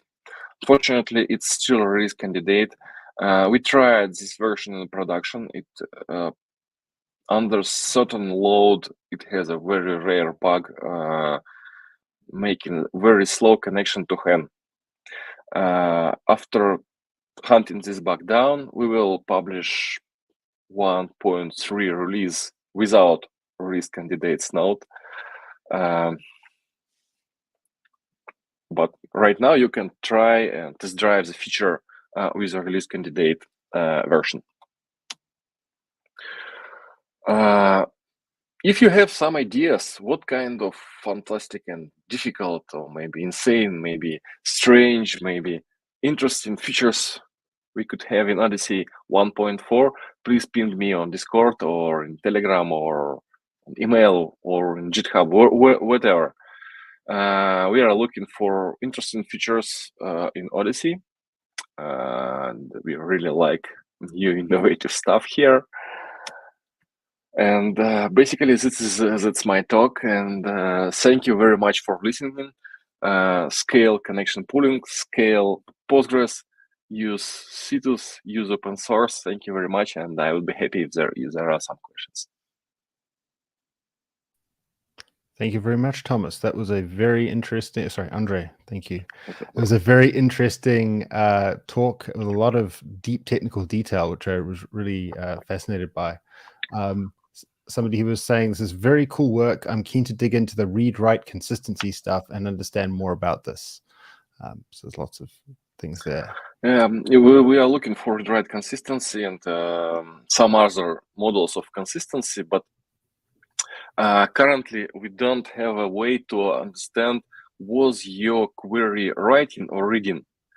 If we will learn how to analyze this, we will be able to remap client connection on primary server, or bind client connection for primary server for a time. But at some point, prepared statement pooling was looking like impossible feature too.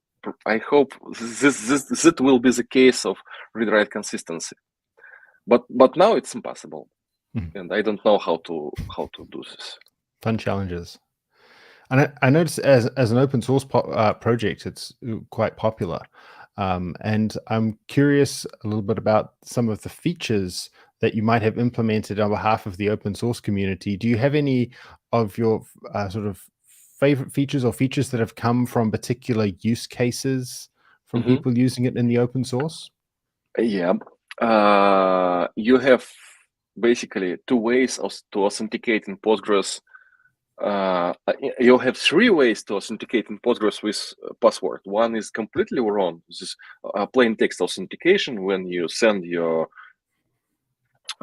secrets or the encrypted network, but it's just don't do it.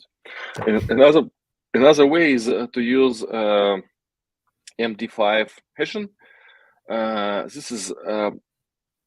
This means that if your Odyssey configs are stolen, you cannot immediately log into the Odyssey, but you can put some computation pressure and you will hack this, hack these hashes, and will be able to enter later. And we implemented MD5 in Odyssey, and the community implemented Scram. I'm not sure how to correctly pronounce it. This is a way when if you stole Odyssey configs, it doesn't give you anything, and you cannot reuse it to log in the database. And you can guess real passwords with much bigger computation power. That was a community work. Also, a community implemented first version of standby log polling, and we were working on merging it for quite a long time. But we had to Kirill had to re-implement from the scratch because, like, there was development of other features, and at some point, developer of standby log polling was not working for this, and we had to re-implement this. And there was one more feature that I can't remember. It was quite big. So, well, community is working with us too, and we are happy with this. And we would very welcome pull requests. By the way, we really need a documentation. Our documentation is so much like sometimes I just can't remember myself how this works and want to read this somewhere, and I have to cope with source code. The documentation contribution would be super cool. Yep. I find a lot of people when there's a project which is maybe moving very fast, often look at the tests to kind of look at various features. Is that something that you would recommend, or is that also something maybe people could contribute to? But what are some good entry points for people understanding the code base? We have two kinds of tests. We have unit tests, and we kind of we're not implementing new tests for a few years now. And we are writing a Go-based tests, which are basically programs that emulates bugs.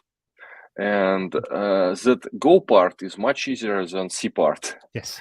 Because you can see that how the protocol is used to interact with Odyssey, and you can create a difficult situation. And right now we have some tests broken. I hope we will fix it before release. And this is always the beginning of a contribution to just fix some tests. Yes.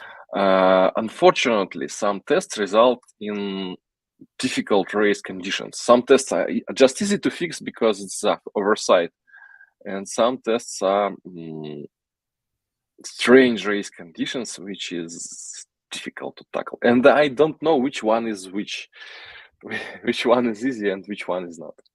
Reminds me of problems you see in Kubernetes space. I'm also a Go developer myself, so this immediately makes it more accessible to me than the C and the lower level things. It's You're nice welcome. to see, and it's really good for obviously network level programming and all of those sorts of things. So it's good to know.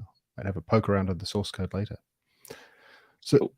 if you have any more questions for Andrey, please join us in the Microsoft open source Discord at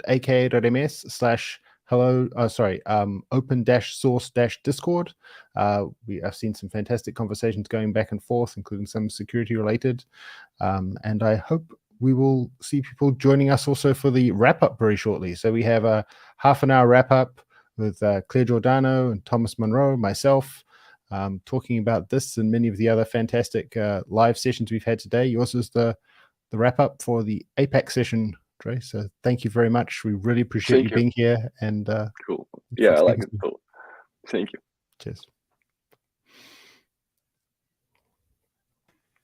Hey. Hello, Claire. Thomas. We did it. We did it. We made it. Yeah, this was fun. What time is it where you are, Claire? It's 11 o'clock at night on Tuesday. So it's still the 12th. That's good. That's good. It's later than that here, but that's fine. Yeah, you're 2 in the morning. And what are you, Thomas? Oh, you're on mute. And only you can unmute yourself, Thomas. It's 6 p.m. here. And oh, my goodness. Yeah, it's a pretty reasonable time to wrap up. So, yeah. You're ready for dinner, and I'm ready for a midnight snack. So... but we're not here to talk about food. We're here to talk about CitusCon. First of all, big thank you to both of you. Aaron, you did a great job as host.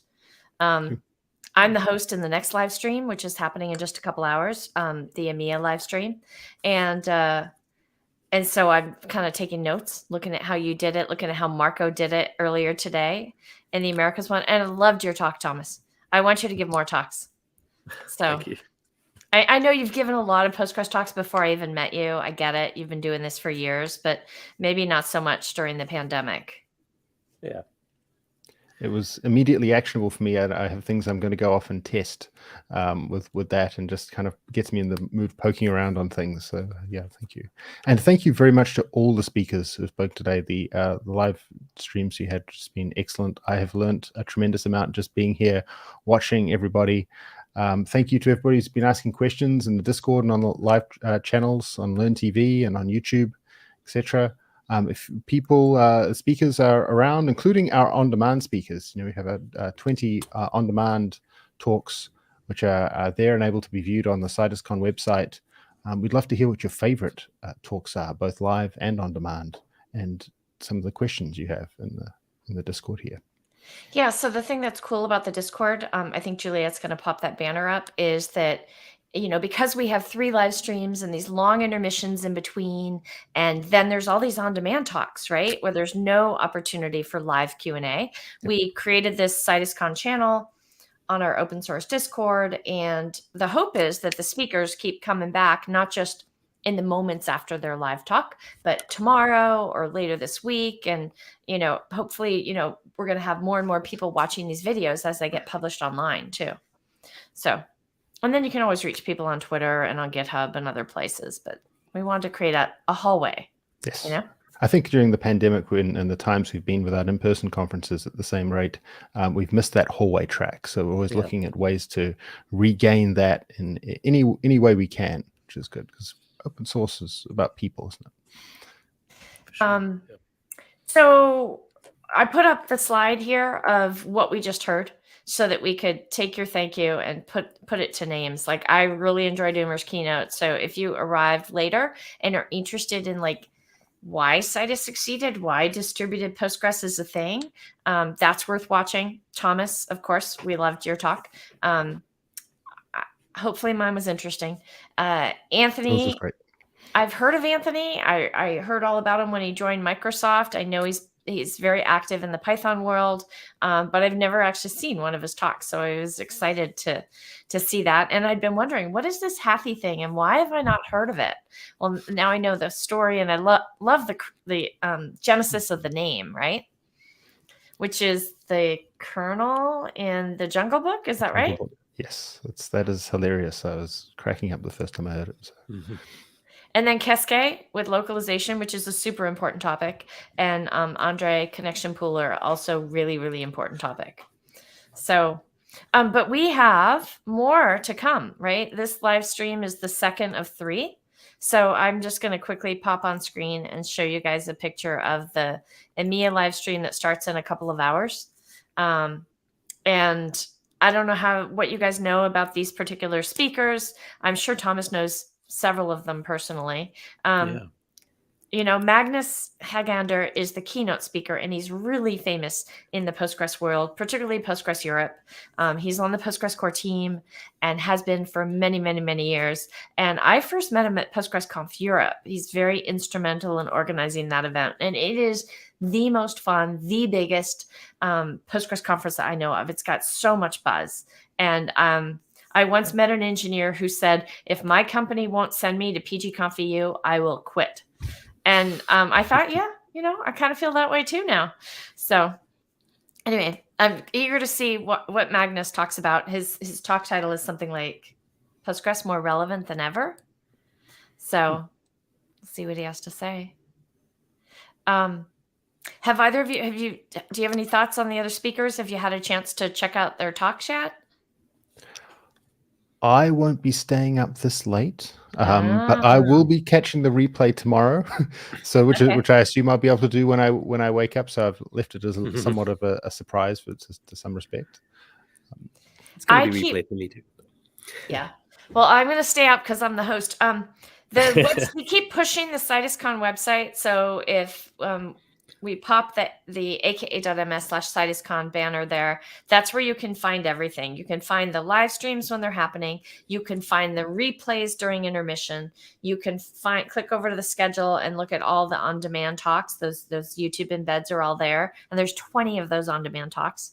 So everything's there. The one glitch is that you got to reload the website if perhaps it's cached. If you were there recently when it was in a different state, you got to reload. I know that happened to you, Thomas, and I know that happened to you, Aaron. Yes. So, and I know we all think we're sort of understanding of caching and things by default, but that one even caught me earlier today, and I was like, oh, and then I refreshed the page, and I was like, oh, everything's fine. Oh yeah, there it is. That's what I expect. It's a test. And then, yeah, even after the last live stream, we'll update the website again, and there'll be links to replays and all that. All of these talks are definitely going to be posted as individual talks online afterwards too, for people who can't stay up till the middle of the night or, you know, have conflicts or whatever. But Hathi Benita, really great talk about something that like hit the top of Hacker News recently, like lesser known features of Postgres. Antoine and Mathieu both work at Algolia. And the Algolia team uses Citus and Postgres to power their search capability. And the canonical place I think of for Algolia search is actually Hacker News. So the Hacker News search is powered by Algolia, but I'm sure it's all over the place. I'm sure lots of people use their search. And then Alicia and Dia, they both work at Microsoft, and they're rolling out and talking about an Oracle to Postgres open source assessment. I think that's what it's about, but I'll find out when I get there. Johannes works at Mercedes-Benz in their R&D division, and he's a customer of Postgres, managed Postgres running in the cloud on Azure. So he's going to talk about his first impressions of the flexible server offering. And then you guys both know Marco. Yes. Marco is the technical lead of the Citus open source database engine. So I'm super excited about learning from all these people later today. I really am. We also have a lot of on-demand stuff that I don't know if you guys want to talk about particular talks. I have like lots of slides here that I can point to, but there's also a couple of videos too. But I mean, you know, this actually Melanie was earlier today, and she was in the live stream. And she did a great job. And this is in this live stream. So I'm obviously not able to use these tiny thumbnails to bop around here. But there are, a whole bunch of talks. And I think what would be easiest would be to roll some of those videos. What do you think? Yeah, absolutely. Okay. All right. So let's roll the general Postgres video, if you don't mind, Juliet. I am the co-founder and CTO of OtterTune, which is a database tuning startup. Prior to this, I was a PhD student at Carnegie Mellon, and I graduated in February 2021. And during that time, I worked on knob tuning, and I also worked that entire time on Postgres as well. I'm Francesco Tisiot, developer advocate at Ivan. And today, we together are going to understand how we can fix our strings. And, I wanted to give you an example of why we should fix strings, and I didn't have to go that far. PsychoPG is the most used and advanced Postgres driver for Python. It implements the Python DB API 2.0, and it's distributed under the LGPL license. The library was released more than 20 years ago. And I am here today to talk to you about a talk titled No Array of Sunshine, a data quality focused tour of data types. And what I want you to know is, and this is the big takeaway, is that this is a talk about how choices we make around data types can impact data quality. I'm going to be talking about integer to big int conversion. It's an advanced data talk for Postgres. And I've got a bunch of material that we're going to have to cover in a relatively short time. So I do want to just jump right on into it. And hopefully it'll be both educational and a little bit of therapy for those of you who've had to deal with this. And maybe even before you get to that point, this will have some tips that'll help you out. If I wanted to just kind of get a high-level view of the whole query, particularly if I had many databases, I would have to sum all of that information up, aggregate it every time I wanted like that high-level view. If I do that at creation time, I can store one row per snapshot and then store the detailed information separately if I want to dig in. Welcome to this talk about optimizing auto vacuum. I've been working with Postgres for about a decade now, in different roles, doing different things with it. As an extension developer for the Citus extension, I worked on working with a lot of customers who've been using Postgres and Citus and are having performance and scalability issues, talking to them, helping them get the best out of Postgres. Wow, there we go. It's fascinating. I think it's great that we've had so many people from all around the world submit talks. We've got such geographic and cross-subject matter here, which has been really, really good to see. And also the convenience of the live side of things, being able to reach people in different time zones. We've got great coverage in that sense. I have 2 more videos I can roll, but I don't really want to bop from video to video. And I feel like I did a lot of the talking beforehand. I can talk a lot. I mean, it's a skill. It's a skill that I have. But sometimes it's better to listen. So I don't know. Did anything strike you in those? I mean, there's the reference to data types and big int. And I mean, that keeps coming up as a theme in several of the talks. Yeah, I'm pretty interested in checking out the talk about AutoTune, which automatically tunes all the settings in Postgres. Actually, Andrey Borodin and I were discussing on the Postgres mailing list the other day whether we should add a feature that adds 7 more settings to control some really technical internal stuff that then no one will know how to set properly. And so far we've decided not to do that. But that's the kind of the idea of AutoTune is to try and explore all the possible settings and find as I understand it, that's the intention of the project, to find the settings for Postgres that will make it work the fastest for your workload, which is kind of interesting because from a Postgres developer point of view, what we'd like to do is make it so that you don't have to do that. It should be smart enough to come up with good settings for itself. And so, yeah, sometimes you get a patch that comes along, and we were discussing whether we should have this feature that if you tune it right, you can make Postgres go faster, but it's so hard to tune that you would need AutoTune to tune it. So yeah, I'm really looking forward to seeing that talk and finding out a bit more about that. I've seen similar approaches, particularly with startups, and focusing on things like the networking space, and it's really interesting to see that kind of auto-tuning approach. Obviously, in this case, they made heavy use of machine learning. Is machine learning being used in this area as well for that kind of thing, or? I believe that's what they're doing, but I don't know how it works. I'd be really keen curious. I mean, I guess that's what the sort of thing they'll be doing. There's certainly people using machine learning techniques to try to understand statistics for query planning. I've seen a few extensions around that do that sort of thing. It's a really interesting area. Yeah, definitely a huge research area. It's interesting. I want to talk about something procedural for a second. You just mentioned the PGSQL hackers mailing list. I think the mailing lists are a little bit different than the way some of the other open source communities work. And I don't know. Can you tell us a little bit about how it works? Well, Andres was telling me the other day he reads like 1,000 emails a day. Is it really that much? It's a fire hose of text. Yeah, but you can't follow all the threads. There's too many topics, and each one of them involves significant investment to really get into it. Well, no, I mean it depends on the thread, but I mean some of them are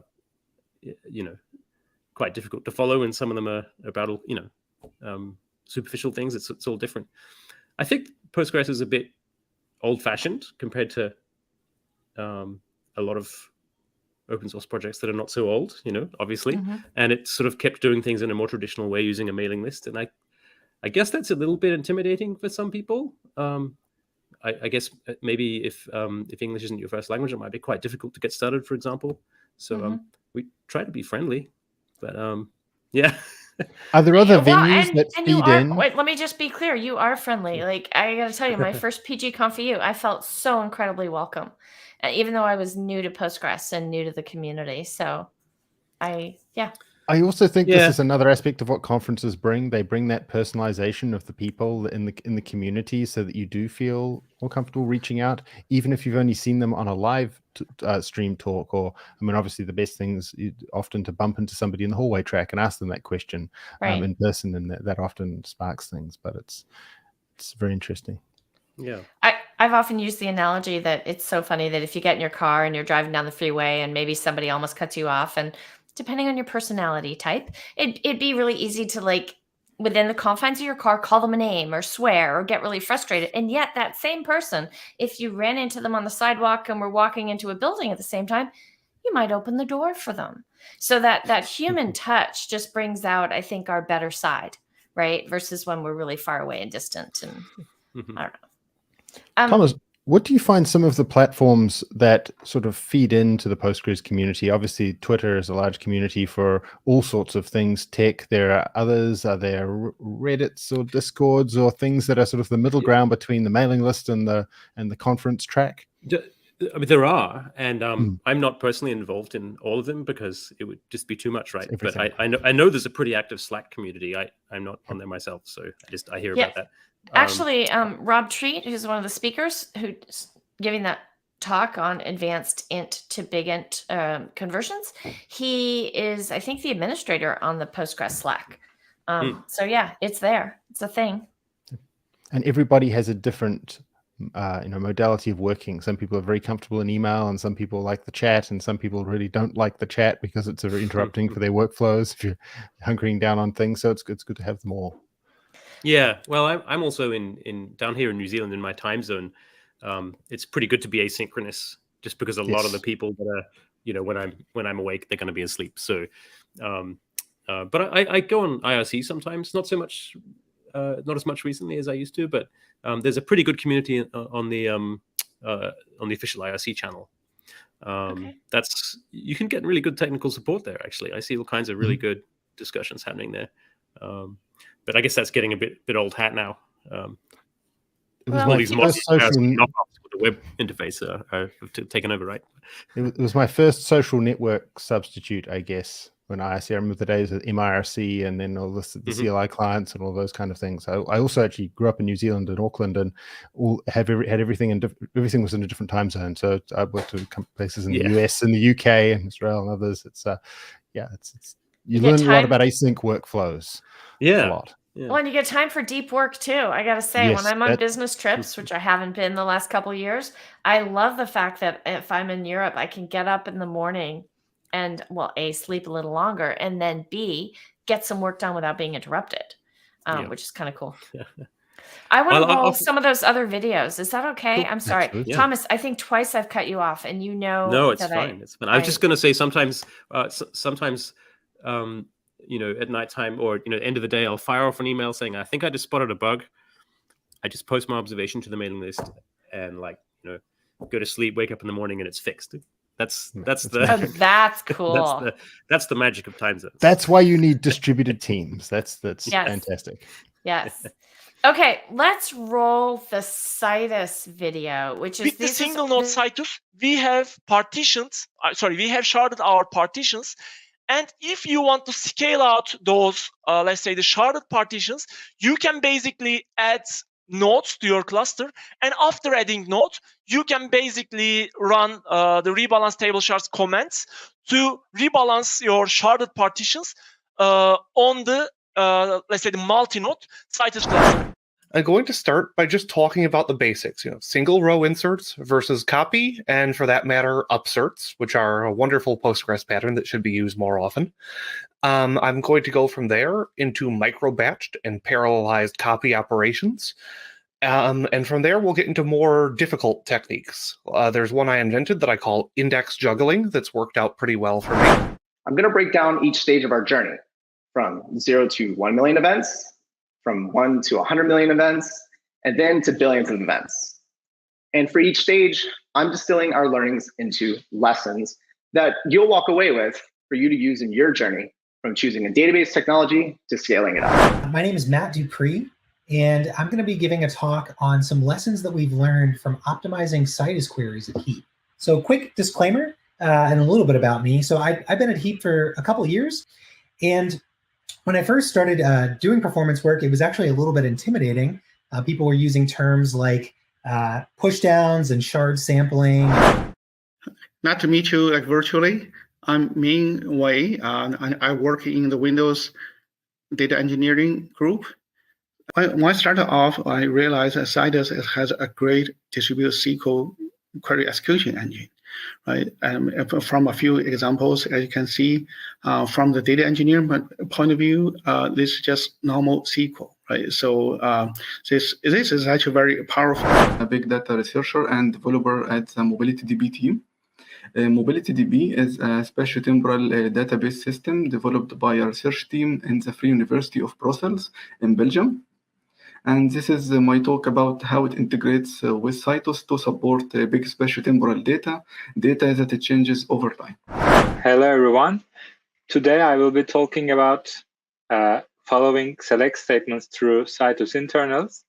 And in fact, what does it mean that what we will look into what happens under the hood when a user comes in and types a select query. And then we will, while doing that, we will also have an opportunity to discuss some basic architectural diagrams of Citus. Wow. So to me, of course, Citus is an extension, but you heard Mohammed just talk about MobilityDB, which is another open source extension to Postgres, and that you use in concert with PostGIS, yet another open source extension to Postgres. Like, I think the extendability of Postgres and how that was designed in from the very beginning is just hugely impressive and has spawned all these capabilities that wouldn't exist if everything had to be in core. So I don't know. I just remain impressed 5 years after starting to work on this project. One thing I know nothing about, but has recently been sparked with me with something in the cloud native space, is the idea that one day we might be using WebAssembly things in Postgres. And I'm sure that's happening already somewhere, and I just missed it, and it's only just come to mind.